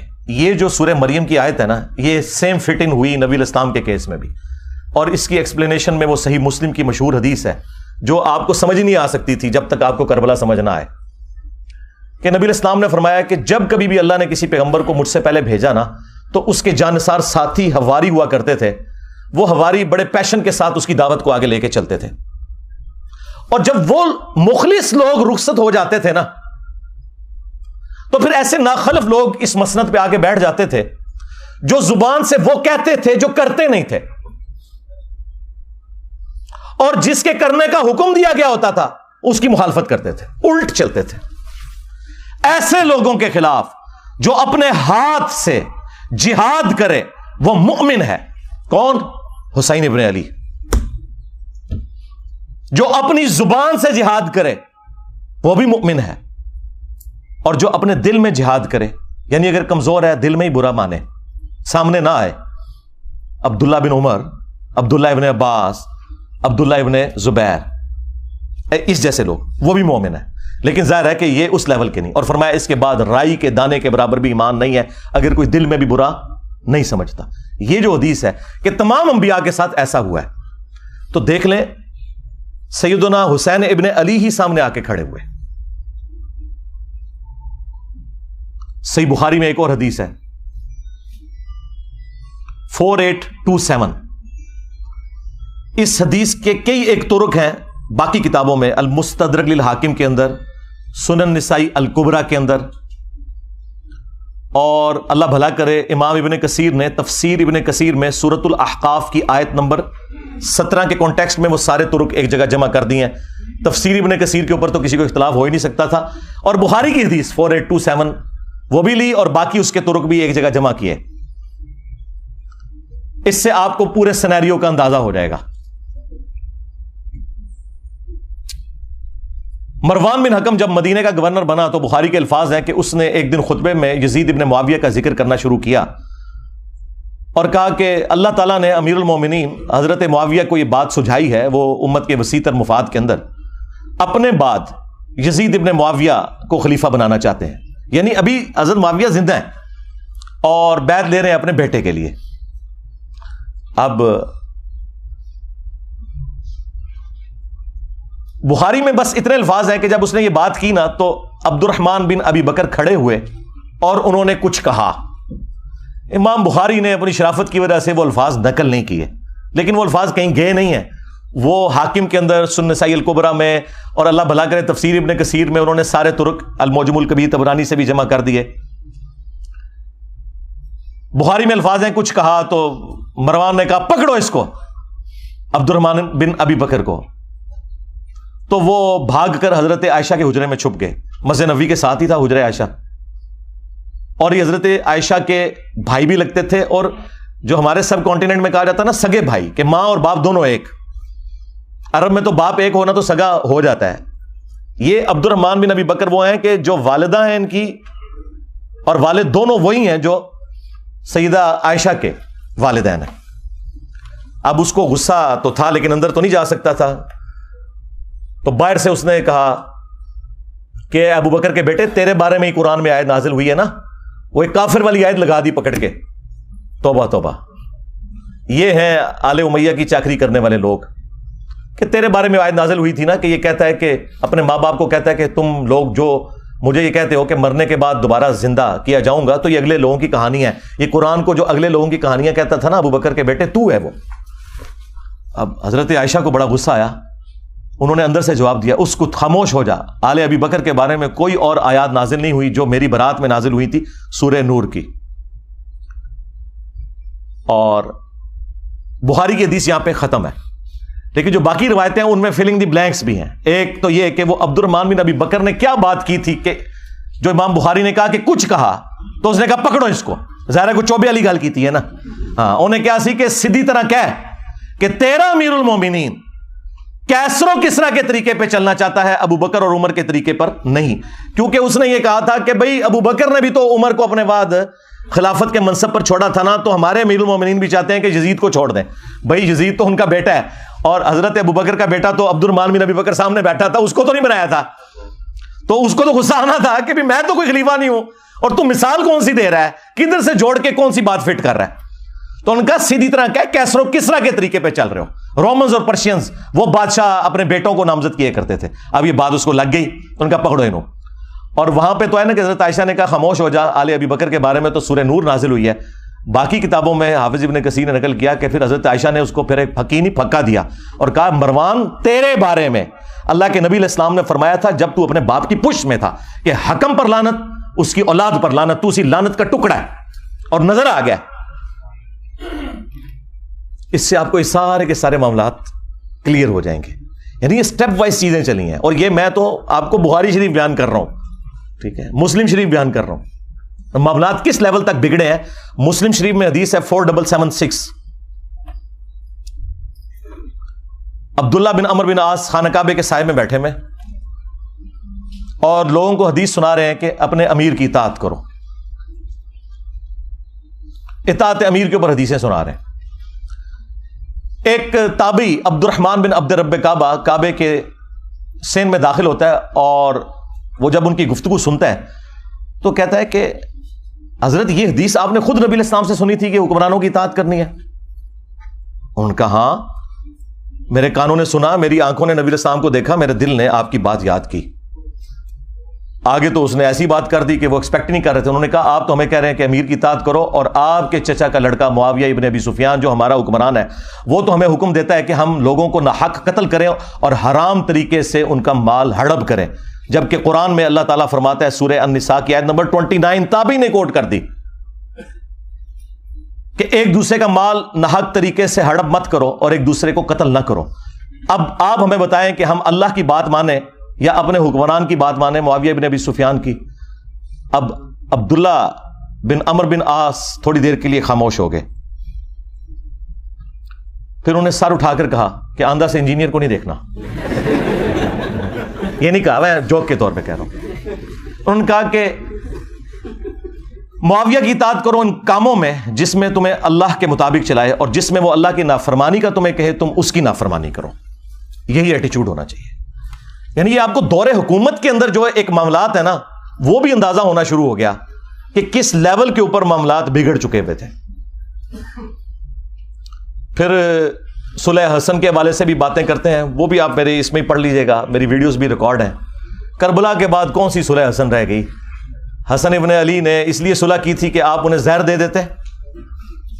المصنف ابن ابی شیبہ میں موجود ہے، زہر دیا گیا.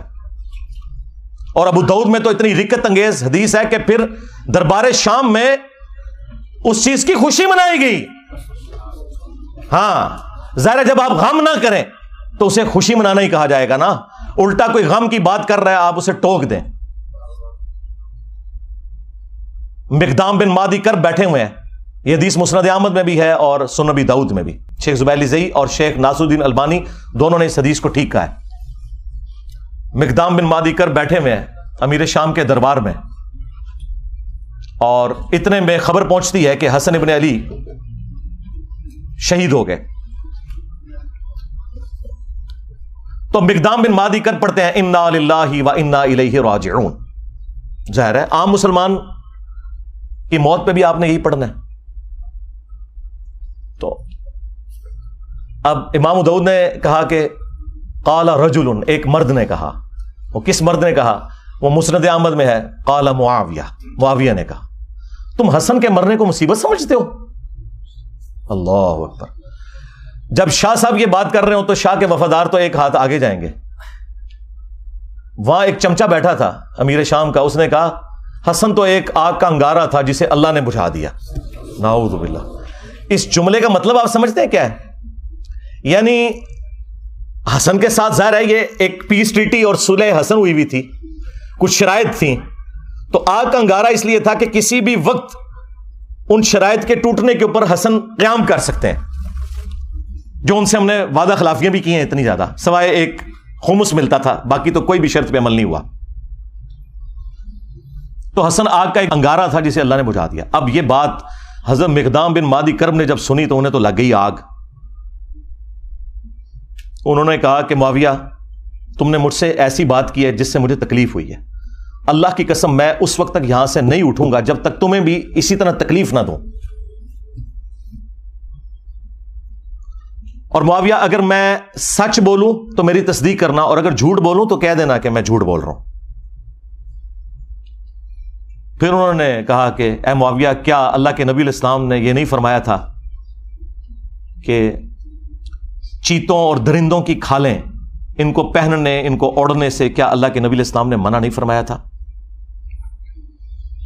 کیا اللہ کے نبی صلی اللہ علیہ وآلہ وسلم نے سونے چاندی کے جو برتن ہیں ان کو استعمال کرنے سے منع نہیں فرمایا تھا؟ اب وہ جو حرمت والی چیزیں وہ گنواتے چلے گئے اور حضرت معاویہ تصدیق کرتے چلے گئے، اور اینڈ پہ پتا انہوں نے کیا بولا؟ انہوں نے کہا یہ سارے حرام کام تیرے گھر میں ہو رہے ہیں. ٹھیک ہے، یعنی تیرے اپنے گھر کی حالت یہ ہے اور تو حسن بن علی کے بارے میں بات کر رہا ہے. اور پھر انہوں نے ایک جملہ بولا کہ میں حسن کی موت کو مصیبت کیوں نہ جانوں کہ اللہ کے نبی علیہ السلام اپنے زانوں پر ایک طرف حسن ابن علی کو بٹھاتے تھے، دوسری طرف حسین ابن علی کو، اور کہتے تھے حسن مجھ سے ہے، حسین علی سے ہے. اب یہ ساری کی ساری عزت افزائی انورٹڈ کاماز میں جب کروائی امیر شام نے تو انہوں نے کہا مقدام مجھے پتا تھا میں باتوں میں تم سے نہیں جیت سکتا. اور پھر انہوں نے کہا کہ لاؤ مال و دولت مقدام کو بھی دو ان کے ساتھیوں کو بھی دو. تو مقدام کو جو انہوں نے گفٹ دیے وہ وہی انہوں نے غریب لوگوں میں ادھر ہی تقسیم کر دیے. بعد میں پھر امیر شام نے پوچھا کہ وہ گفٹس کا کیا بنا, تو انہوں نے کہا کہ مقدام نے تو سب کچھ یہیں پہ تقسیم کر دیا. تو انہوں نے پھر ان کی تعریف کی کہ ہاں مقدام تو پھر مقدام ہے نا. یعنی وہی جو حکمرانی کی مجبوریاں ہیں جڑی ہوئی, وہ مجبور کرتی ہیں. کہاں بنو عباس نے شیان علی کو استعمال کیا بنو امیہ کو الٹنے کے لیے, اور جب حاکم بنے تو بنو امیہ سے بھی زیادہ مظالم کرنے شروع کر دیے. کیوں؟ یہ بس ایک کرسی کا تقاضا تھا. یہ جس کے نیچے جاتی ہے نا, اس کے اندر وہ ساری خرابیاں پیدا ہونا شروع ہو جاتی ہیں.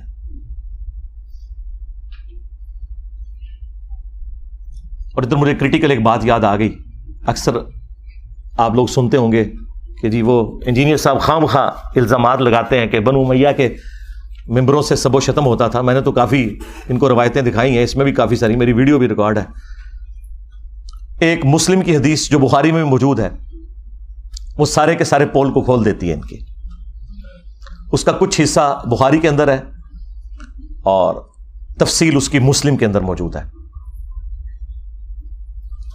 اور مسلم شریف میں اس کو سپورٹیو ایک اور حدیث بھی موجود ہے. اسی کے اوپر میرا خیال ہے میں اکتفا کرتا ہوں. میں نے تو کہا تھا کہ میں نے برکت حاضری لگوانی ہے نا اس موقع کے اوپر, تو وہ لگوا لوں. آپ کو پتا ہے کہ تقی عثمانی صاحب نے امیر شام کے دفاع کے اوپر ایک جھوٹی کتاب لکھی ہے اپنے زوم میں مودودی صاحب کے رد پہ, اور اس میں انہوں نے عجیب و غریب باتیں لکھی. ان میں سے ایک یہ لکھی کہ یہ حضرت علی پہ سب و شتم کرنا کوئی ثابت نہیں. ایک روایت بخاری میں ملتی ہے, اس میں بھی سب کا لفظ ہے اور سب کا مطلب تنقید ہوتا ہے. اور یہ جملہ انہوں نے ساری دیوبندی عوام کو رٹوا دیا. بھائی اگر یہ تو انہوں نے جان بوجھ کے کیا ہے تو پھر تو منافقت کی ہے. یہ تو بہت بڑا حکم ہے, ہم نہیں لگاتے. ہم یہ کہتے ہیں کہ انہیں پتہ نہیں ہوگا, یعنی وہ اس ٹاپک پہ جاہل تھے. تو یہی تو ہم کہہ رہے ہیں کہ علماء جاہل ہیں. ہاں, کیونکہ اگر جاہل نہیں مانیں گے پھر منافق ماننا پڑے گا کہ اگر پتا تھا تو جان بوجھ کے ایسا جھوٹ کیوں بولا. یہ سیم حدیث مسلم کے اندر موجود تھی کہ آل مروان میں سے ایک بندہ مدینے کا گورنر بنا, اور اس نے شیان علی میں سے سہل ابن سعد الساعدی کو بلایا ممبر پر اور کہا کہ آپ حضرت علی رضی اللہ تعالیٰ عنہ کے اوپر سب کرو. اور جب انہوں نے انکار کیا تو کہا کہ چلو تم یوں کہہ لو لعن اللہ ابو تراب, نعوذ باللہ, ابو تراب پر لعنت ہو, نعوذ باللہ. یہ بنو امیہ ابو تراب نام کو نا حقارت کے طور پر, مٹی والا. تو حضرت سہل ابن سعد نے کہا لگایا, انہوں نے کہا کہ علی تو اس نام سے بڑے خوش ہوتے تھے, یہ تو نبی علیہ السلام نے ان کی کنیت ابو تراب رکھی ہوئی تھی. تو وہاں پہ الفاظ ہے لعن اللہ ابو تراب, یعنی ابو تراب کہنا اور لعنت کے ساتھ. یہ کہتے ہیں سب کا مطلب تنقید ہے, تو امام مسلم نے سب کا ترجمہ خود کر دیا ہوا ہے یہ بتا کے یہ لعن اللہ ابو تراب کہتے تھے. اب تک عثمانی صاحب نے اگر جان بوجھ کے یہ روایت چھپائی ہے مسلم کی 6229 تو منافقت کی ہے, لیکن یہ بہت بڑا شرعی حکم ہے. ہم اس نے ظن رکھتے ہیں کہ ان بیچاروں کو پتہ ہی کچھ نہیں, جس طرح ان کے بڑوں کو کچھ نہیں پتا تھا. اب آ جائیں وہ حدیث 6220 امیر شام کے دربار میں حضرت سعد ابن ابی وقاص کو امیر شام کہتے ہیں کہ تجھے کون سی چیز روکتی ہے. الفاظ امر معاویہ, معاویہ نے حکم دیا. تو سعد ابن ابی وقاص نے کہا کہ میں کبھی بھی علی کے اوپر سب یعنی کہ لعنت نہیں کروں گا, کیونکہ دوسری حدیث میں لعنت کے الفاظ موجود ہیں. تو انہوں نے کہا تمہیں کون سی چیز روکتی ہے کہ تم ابو تراب کے اوپر سب نہیں کر رہے. ابو تراب, اور یہ وابیوں کا جو ابا ہے نا ابن تیمیہ, اس نے اس روایت کو منہاج السنہ میں کوٹ کیا ہے اور اس نے خود مانا ہے, اس نے فلنگ دی بلینکس کیا ہے کہ ماموں نے حکم دیا تھا سب کروانے کا. ان کا ابا مان کے گیا. اب یہ پتہ نہیں کیوں نہیں اپنے ابے کو مانتے, مسلم شریف میں لکھا ہوا تھا. تو حضرت سعد نے کہا کہ میں نے 3 باتیں علی کے بارے میں ایسی سنی ہے کہ مجھے ایک بھی مل جاتی نا سرخ اونٹوں سے بہتر تھا. سن معاویہ, غزوہ تبوک کے موقع پر نبی علیہ السلام نے عورتوں اور بچوں پر اپنا جانشین چھوڑا مولا علی کو, اور یہ پہلا اور آخری موقع تھا کہ کسی جنگ میں مولا علی شریک نہیں ہو رہے تھے. تو ظاہر ہے وہ افسردہ تھے, رو پڑے. نبی علیہ السلام نے ان کی دلجوئی کے لیے فرمایا کہ اے علی, کیا تو اس بات پہ راضی نہیں کہ تیری میرے ساتھ وہی نسبت ہے جو ہارون کی موسیٰ کے ساتھ, مگر میرے بعد کوئی نبی نہیں. اس کا مطلب آپ کو پتا ہے کیا ہے؟ 2 مطلب. قرآن میں حضرت موسیٰ علیہ السلام کے سب سے قریبی ساتھی کون تھے؟ ان کے بھائی ہارون, اور وہ پیغمبر بھی ہوئے. اس اعتبار سے نبی علیہ السلام کا سب سے قریبی ساتھی کون ہوا؟ سیدنا علی. لیکن چونکہ ختم نبوت ہے اس لیے وہ نبی نہیں ہے, امتی نبی بھی نہیں ہے. تو اگر مولا علی امتی نبی نہیں ہے تو غلام احمد قادیانی دجال تھے, شاہی کوئی نہیں. یہ حدیث ختم نبوت کے اوپر بھی پیرا دے رہی ہے, صرف مولا علی کی شان بیان نہیں ہو رہی, ختم نبوت پہ بھی پیرا دینے والی حدیث ہے. سن معاویہ, دوسرا موقع خیبر کا. نبی علیہ السلام نے فرمایا کل میں اس شخص کے ہاتھ میں جھنڈا دوں گا جو اللہ اور اس کے رسول سے محبت کرتا ہے اور اللہ اور اس کا رسول اس سے محبت کرتے ہیں. ہم پوری رات ایڑیاں اٹھا کے دیکھتے رہے کہ وہ خوش نصیب کون ہے. بلکہ مسلم میں تو الفاظ ہیں, حضرت عمر کہتے ہیں مجھے پوری زندگی اس بات پہ رشک رہے گا علی کے اوپر کہ وہ جھنڈا مجھے کیوں نہیں ملا, علی کو مل گیا, اس سے پہلے مجھے کبھی خواہش نہیں پیدا ہوئی تھی. صبح نبی علیہ السلام نے حضرت علی کو بلایا, ان کو آشوب چشم تھا, اپنی مبارک لعاب دہن ان کی آنکھوں پہ لگائی, شفا ہو گئی, اور پھر انہیں روانہ کیا اور خیبر میں فتح ہوئی. اور تیسرا موقع جب نجران کے کرسچنز آئے نبی علیہ السلام کی بارگاہ میں, سب دلائل سامنے رکھ دیے, پھر بھی وہ ہٹ درمی پر اترے, تو آیت مباہلہ نازل ہوئی, ندعو ابناءنا ابناءکم ونساءنا ونساءکم وانفسنا وانفسکم ثم نبتہل فنجعل لعنت اللہ علی الکاذبین. اے نبی ان سے کہو اپنے بیٹوں کو لے آؤ, ہم بھی اپنے بیٹوں کو لے آتے ہیں, تم بھی اپنی عورتوں کو لے آؤ, ہم بھی اپنی عورتوں کو لے آتے ہیں, تم خود آ جاؤ, ہم خود آ جاتے ہیں, اور پھر اوپن میدان میں اللہ کے حضور دعا کرتے ہیں کہ جھوٹوں پہ اللہ کی لعنت ہو. اور نبی علیہ السلام نکلے مولا علی, حسن, حسین اور فاطمہ کو لے کر. حالانکہ آپ کی 9 بیویاں تھیں, ان کو نہیں لے کر آئے, وہ بھی اہل البیت ہیں, لیکن یہ اسپیشل پروٹوکول. اور کہا اللہم ہؤلاء اہل بیتی, اے اللہ یہ میرے اہل البیت ہیں. یہ 3 فضائل دربار شام میں بیان کیے حضرت سعد ابن ابی وقاص نے, اس بات کی دلیل پر کہ میں مولا علی پہ کبھی بھی سب و شتم نہیں کروں گا. امام نووی جو ہے نا اہل سنت میں, اس کی آخری کوشش ہوتی ہے کسی طریقے سے نا بنو امیہ کے اوپر پردہ ڈالے. یہاں اس نے پتہ کیا پردہ ڈالنے کی کوشش کی, اس نے کہا کہ وہ اصل میں میر شام یہ کہہ رہے تھے کہ مجھے کوئی علی کے فضائل سناؤ کیونکہ یہ لوگ گالیاں دیتے ہیں, میں ان کو قائل کروں. حالانکہ واضح الفاظ تھے امر معاویہ, معاویہ نے حکم دیا اور سعد نے انکار کیا. چلیں جھوٹ تو پکڑا جاتا ہے. یہ سیم حدیث خصائص علی والے چیپٹر میں سنن نسائی الکبریٰ میں اسی سند کے ساتھ مسلم شریف والی سند کے اوپر موجود ہے. اس میں آگے الفاظ ہیں, سعد ابن ابی وقاص کا بیٹا کہتا ہے پھر جتنے دن حضرت معاویہ مدینہ شریف میں رہے, حضرت علی کی تنقیص کا ایک جملہ اپنی زبان سے نہیں نکالا. میرے باپ نے اس طرح کا ڈانٹا تھا ان کو, تو پتہ چل گیا کہ ڈانٹا تھا. بلکہ اسی کتاب میں خصائص علی والا جو چیپٹر ہے سنن نسائی الکبریٰ کا, سعد ابن ابی وقاص کہتے ہیں کہ اگر یہ لوگ بنو امیہ کے لوگ میرے سر کے درمیان آرا رکھ دیں اور مجھے یہ کہیں کہ تیرے 2 ٹکڑے کر دیے جائیں گے, تو علی کے بارے میں کوئی غلط جملہ اپنی زبان سے نکال, تو میں اپنے 2 ٹکڑے کروا لوں گا. میں علی کے بارے میں ایک جملہ بھی ایسا نہیں بولوں گا ان کی تنقیص کا جو کچھ میں نے رسول اللہ سے اپنے کانوں سے علی کی شان میں سن رکھا ہے. صلو علی محمد وآل محمد, اللہم صلی علی محمد وعلی آل محمد واصحاب محمد وازواج محمد اجمعین الی یوم الدین. مسند احمد میں ایک حدیث ہے, مولا علی علیہ السلام کہتے ہیں کہ ایک دن میں رسول اللہ کی خدمت میں حاضر ہوا اور میں نے دیکھا کہ آپ نے حسین ابن علی کو اٹھایا ہوا ہے اور زار و کتار آپ کی آنکھوں سے آنسو رواں ہے. تو میں نے کہا یا رسول اللہ میرے ماں باپ آپ پر قربان, آپ کو کس نے غمگین کر دیا؟ بلکہ یہ حدیث جو سٹارٹ ہوتی ہے نا کہ نینوا نامی ایک مقام تھا, جنگ صفین پر جاتے ہوئے مولا علی علیہ السلام اپنی سواری پر یہ کہہ رہے ہیں اصبر یا ابا عبداللہ, اے ابو عبداللہ صبر کرنا. تو ساتھی کہتے ہیں کہ حضرت یہ آپ کس سے باتیں کر رہے ہیں؟ تو انہوں نے کہا کہ مجھے ایک حدیث یاد آ گئی, اسی مقام کے بارے میں نبی علیہ السلام نے فرمایا تھا جب میں آپ کی خدمت میں حاضر ہوا اور آپ نے حسین ابن علی کو اپنی گود میں اٹھایا ہوا ہے اور آنکھوں سے زار و کتار آنسو رواں ہے. میں نے کہا یا رسول اللہ میرے ماں باپ آپ پر قربان, آپ کو کس نے غمگین کر دیا؟ تو نبی علیہ السلام نے کہا کہ ابھی ابھی جبرائیل علیہ السلام میرے پاس آئے تھے اور کہا کہ آپ اس بچے سے اتنی محبت کرتے ہیں اور اس بچے کو دریائے فرات کے کنارے پیاسا شہید کر دیا جائے گا. اور میری خواہش پر انہوں نے یوں ہاتھ مار کر کربلا کی وہ جو سرخ مٹی ہے وہ بھی مجھے دکھائی. اس کی وجہ سے میں غمگین ہو گیا اور میری آنکھوں سے آنسو رواں ہو گیا. یہ غم حسین ہے جو نبی علیہ السلام کی زندگی میں بھی آپ کو ہے، اور وفات کے بعد مسند احمد میں یہ حدیث موجود ہے۔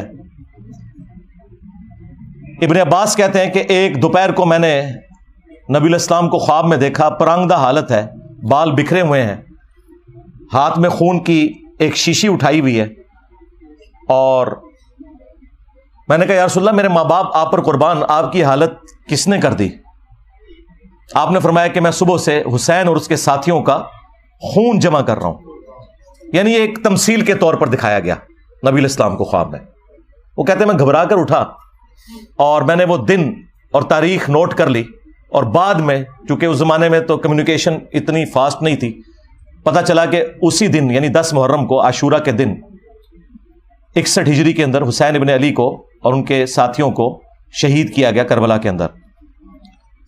اب یہ حدیث مسند احمد کی اس پر گواہ ہے کہ نبی علیہ السلام اپنی وفات کے بعد بھی اللہ کی جنتوں میں غمگین ہے اس بات پر کہ حسین ابن علی کو شہید کیا گیا۔ بلکہ انڈیا پاکستان میں جو وہابی فرقے کے لوگ ہیں، دیوبندی اور اہل حدیث، ان کے جو بڑے بزرگ ہیں اسماعیل دہلوی، انہوں نے اسی حدیث کو نقل کر کے ساتھ لکھا ہے یزید پلید۔ اب یہ آج کل کے یزید کے جو وفادار ہیں، یہ پلید لوگ پتہ نہیں کہاں سے آئے، ان کے بڑے تو یزید کو لکھتے ہی یزید پلید تھے، کہ اس کی اس ایکٹیویٹی کی وجہ سے نبی علیہ السلام اللہ کی جنتوں میں بھی غمگین ہے۔ یہ باقاعدہ انہوں نے جو کتاب ہے تذکیر الاخوان ما تقویت الایمان، اس کے اندر نقل کیا ہوا ہے،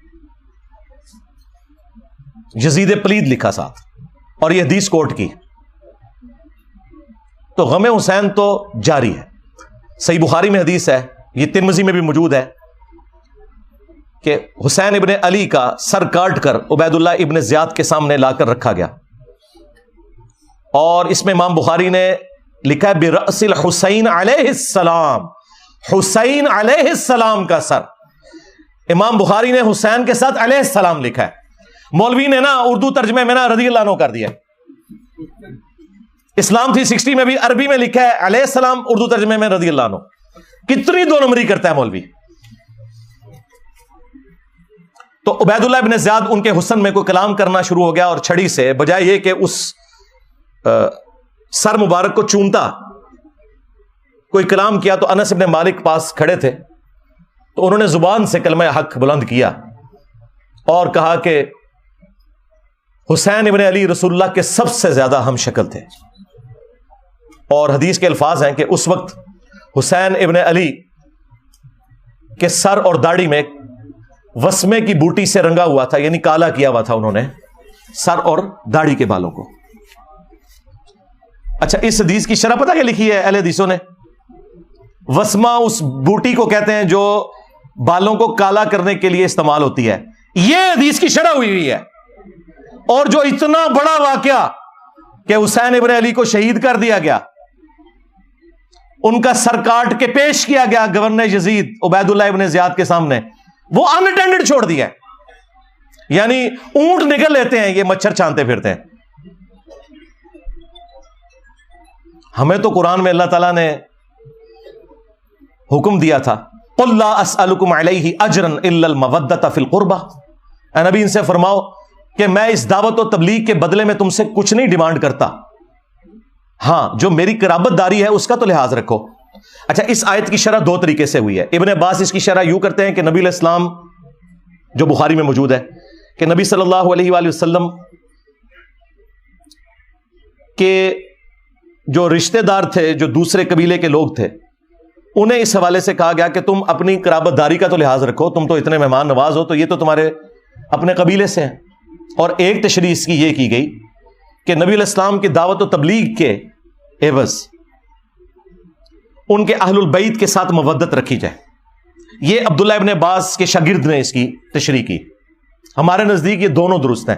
جب کافروں سے کہا جا رہا ہے کہ میری رشتہ داری کا خیال رکھو، تو مسلمانوں سے تو بدرجہ اولا کہا جائے گا کہ تم میری رشتہ داری کا خیال رکھو، کیونکہ اس گھر سے سب کو دین ملا۔ اور اس کو سپورٹی بخاری میں سیدنا ابو بکر کا قول ہے، اور نقل کون کر رہے ہیں؟ عبداللہ ابن عمر، جن کے بارے میں بخاری میں آتا ہے کہ ان سے کسی عراقی نے مسئلہ پوچھا کہ احرام کی حالت میں مچھر یا مکھی کو مار دیں تو کیا کفارہ ہے؟ انہوں نے کہا کہ یہ پوچھنے والا کون ہے؟ ان کا یہ اہل عراق سے ہیں، اور ظاہر عراق اس وقت شام کا صوبہ تھا، بعض لوگ کہتے ہیں عراقیوں نے مار دیا، شیعان علی نے مار دیا، اور بھائی شام میں وفاقی حکومت تھی اور یہ صوبائی حکومت تھی، انہی کے انڈر تھی۔ اے عراقیو، تم مجھ سے مکھی اور مچھر کا مسئلہ پوچھتے ہو، تم نے تو اللہ کے نبی کے نواسے کو قتل کر دیا، جن کے بارے میں نے نبی علیہ السلام سے سنا تھا کہ حسن و حسین دنیا میں میرے دو پھول ہیں۔ تو حضرت ابوبکر صدیق کا قول ہے بخاری میں، عبداللہ بن عمر کہتے ہیں کہ حضرت ابوبکر فرمایا کرتے تھے، محمد کے قرب کو اہل بیت محمد کے قرب میں تلاش کرو۔ اب مجھے بتائیں، جو رسول اللہ صلی اللہ علیہ وآلہ وسلم کے قرب کو ان کے اہل البیت کے قرب میں تلاش کر رہے ہیں خود، کیا کبھی وہ یہ دعویٰ کر سکتے ہیں کہ ہم اہل البیت سے افضل ہیں؟ اللاجیکل بات ہے یہ کہنا کہ جی بخاری میں موجود ہے، ابو داؤد میں بھی، کہ عبداللہ بن عمر کہتے ہیں کہ ہم نبی علیہ السلام کے زمانے میں افضلیت دیتے تھے حضرت ابوبکر کو، عمر کو اور عثمان کو، اس کے بعد افضلیت نہیں دیتے تھے۔ تو بھائی یہ لوگوں میں فضیلت کی بات ہے، اہل البیت بالکل الگ ہے، جن کے گھر سے دین ملا۔ دوسرے اصحاب نبی کے گھر والوں کے بارے میں یہ سوچ سکتے ہیں کہ جس گھر سے ہمیں دین مل رہا ہے ہم ان سے بہتر ہو جائیں گے؟ Not at all, never. جب لوگوں میں افضلیت کی بات ہو رہی ہے تو ادر دین اہل البیت ہے علیہم السلام اجمعین۔ اور پھر المستدرک للحاکم میں حدیث موجود ہے، نبی علیہ السلام نے فرمایا اگر کوئی شخص پوری زندگی حجر اسود اور مقام ابراہیم کے درمیان نمازیں پڑھتا رہے اور روزے رکھتا رہے، اسی حالت میں مرے نیکوکاری میں، لیکن ہم اہل البیت کا بغض اس کے دل میں ہوا، تو اللہ تعالیٰ اسے ضرور جہنم کی آگ میں داخل کرے گا، وَلِعَوْذُ بِاللَّهِ تعالیٰ۔ یہ کہتے ہیں جی کربلا کیوں ڈسکس کرتے ہیں جی؟ کیا آخرت میں پوچھا جائے گا؟ جی پوچھا جائے گا۔ جب آپ کی جنت اور جہنم کا فیصلہ اہل البیت کی محبت پر ہو رہا ہے تو پوچھا نہیں جائے گا؟ اور آپ تو ہمیں خود ہی سنایا کرتے تھے فضائل صحابہ احمد بن حنبل کی کتاب میں، وہ روایت جہاں سے میں نے سٹارٹ لیا، اور شیعہ کے ہاں نہج البلاغہ میں، کہ حضرت علی کی محبت میں غلوب کر کے دو فرقے جہنم میں چلے جائیں گے اور دو گمراہ ہو جائیں گے، ایک ان کی محبت میں غلوب کر کے، ایک ان کی دشمنی میں۔ تو جب آپ خود جنت اور جہنم کا فیصلہ سیدنا علی اور اہل البیت کی محبت پہ کرتے تھے، اس وقت صرف اتنا ہی تھا کہ آپ نے دوسروں کو کہنا تھا رافضی اور اپنے آپ کو ناسبی ماننے سے انکار کرنا تھا۔ تو یہ آپ نے دو نمبریاں کی ہیں، اس کا رزلٹ پھر اسی شکل میں نظر آنا تھا۔ جب گمراہی بڑے لیول کی اٹھتی ہے نا تو پھر کوئی بڑے لیول کی بلا چاہیے ہوتی ہے۔ ہاں، وہ آپ نے دیکھا تھا نا کہ حضرت موسیٰ علیہ السلام کا اژدہا سارے سانپوں کو کھا گیا، ہے رسیہ تھی، ایک اژدہا سارے سانپوں کو کھا گیا۔ تو یہ جتنے سانپ نکلے ہوئے تھے نا جنہوں نے اس دین کے ساتھ غداری کی، ایک انجینئر سب پہ بھاری ہو گیا۔ ہاں الحمدللہ۔ اور یہ اللہ تعالیٰ کی سنت ہے، اللہ تعالیٰ نے 300 سال کی فرعون کی حکومت اس شخص کے ہاتھوں سے ختم کروائی جس کی زبان میں بھی لکنت تھی، موسیٰ علیہ السلام۔ اللہ تعالیٰ ہمیشہ کمزوروں کو اٹھا کے نا طاقتور لوگوں کے اوپر غلبہ دیتا ہے، یہ بتانے کے لیے کہ ان کے پیچھے اللہ کی طاقت ہے۔ تو الحمدللہ آج دیکھ لیں ہمارے اس پلیٹ فارم کی برکت سے پوری دنیا کے اندر سنی ہو شیعہ ہو، محرم کا مہینہ جب بھی آتا ہے ہماری ویڈیوز شیئر ہوتی ہیں، اور الحمدللہ صدیوں میں جو گراوٹ آئی تھی غلوف کی شکل میں دونوں طرف، وہ کافی حد تک ایڈریس ہوئی ہے۔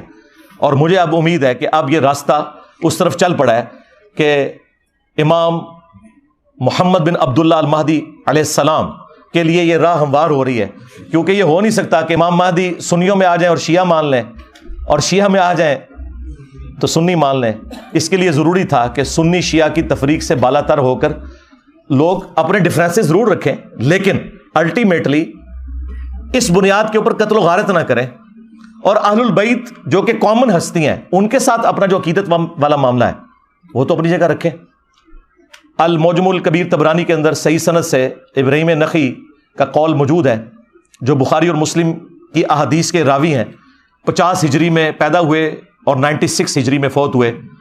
کربلا جب ہوئی ان کی عمر 11 سال تھی۔ تو وہ ناسبیوں کو سمجھانے کے لیے اکثر فرمایا کرتے تھے کہ بالفرض اگر میں قاتلین حسین میں شامل ہوتا اور قیامت کے دن اللہ تعالیٰ مجھے معاف بھی کر دیتا اور میں جنت میں بھی پہنچ جاتا، تب بھی میں رسول اللہ کا سامنا جنت میں نہیں کر سکتا تھا کہ کہیں حضور مجھ سے پوچھ ہی نہ لے کہ تو دنیا میں میرے حسین کے قاتلین میں شامل تھا. یعنی اب اس سے بڑی کیا بات ہو سکتی ہے؟ یعنی ابراہیم نخعی اہل سنت کے بڑے امام، بخاری اور مسلم کے راوی اور امام حنیفہ کے دادا استاد، وہ یہ کہہ رہے ہیں کہ اگر مجھے اللہ تعالیٰ معاف کر کے جنت میں بھی پہنچا دے اور بالفرض میں قاتلین حسین میں شامل ہوتا نا، تو میں رسول اللہ کا سامنا جنت میں بھی نہیں کر سکتا تھا کہ رسول اللہ مجھ سے پوچھ لیں گے. یہ وہی بات ہے جو میں نے شروع میں عرض کی تھی کہ واشی کو نبی الاسلام نے قتل حمزہ کے 5 سال کے بعد فتح مکہ کے موقع پر فرمایا کہ تیرا ایمان تو قبول ہے لیکن اپنی شکل نہیں مجھے دکھانی کیونکہ مجھے چچا یاد آتا ہے. اور چچا کی محبت اور اولاد کی محبت کتنا فرق ہے. اب مجھے بتائیں، جو قاتلین حسین کا دفاع کرتے ہیں، قاتلین حسین کو اونچا کرتے ہیں، اہل البیت کو نیچا کرتے ہیں، یہ لوگ کس منہ سے رسول اللہ صلی اللہ علیہ وآلہ وسلم کا قیامت کے دن سامنا کریں گے؟ یہ سوچنے کی بات ہے. بس آج کے اس محرم کی مجلس میں 4 محرم الحرام 1445 ہجری بمطابق 23 جولائی 2023 کا یہی میسج ہے کہ ہم نہ رافضی ہیں نہ ناصبی ہیں، بلکہ ہم اہل البیت سے محبت کرنے والے ہیں. اللہ تعالیٰ قیامت والے دن ہمیں اپنے محبوب صلی اللہ علیہ وآلہ وسلم، ان کے اہل البیت، ان کے جانثار خلفائے راشدین اور صحابہ کرام کا ساتھ نصیب فرمائے، ان کے ساتھ محشور فرمائے. اور اللہ تعالیٰ امت محمدیہ صلی اللہ علیہ وآلہ وسلم کے اندر جو یہ فرقہ واریت اس عروج کے اوپر ہے، اسے توڑ کر امت کو رسول اللہ صلی اللہ علیہ وآلہ وسلم کی مبارک ذات کے ساتھ جوڑے، اور تاکہ امام محمد بن عبداللہ المہدی رضی اللہ تعالیٰ عنہ علیہ السلام کو ویلکم کرنے کے لیے یہ امت تیار ہو سکے. صلو علی محمد و آل محمد، اللہم صلی علی محمد وعلی آل محمد و اصحاب محمد و ازواج محمد و امت محمد اجمعین الی یوم الدین. آمین.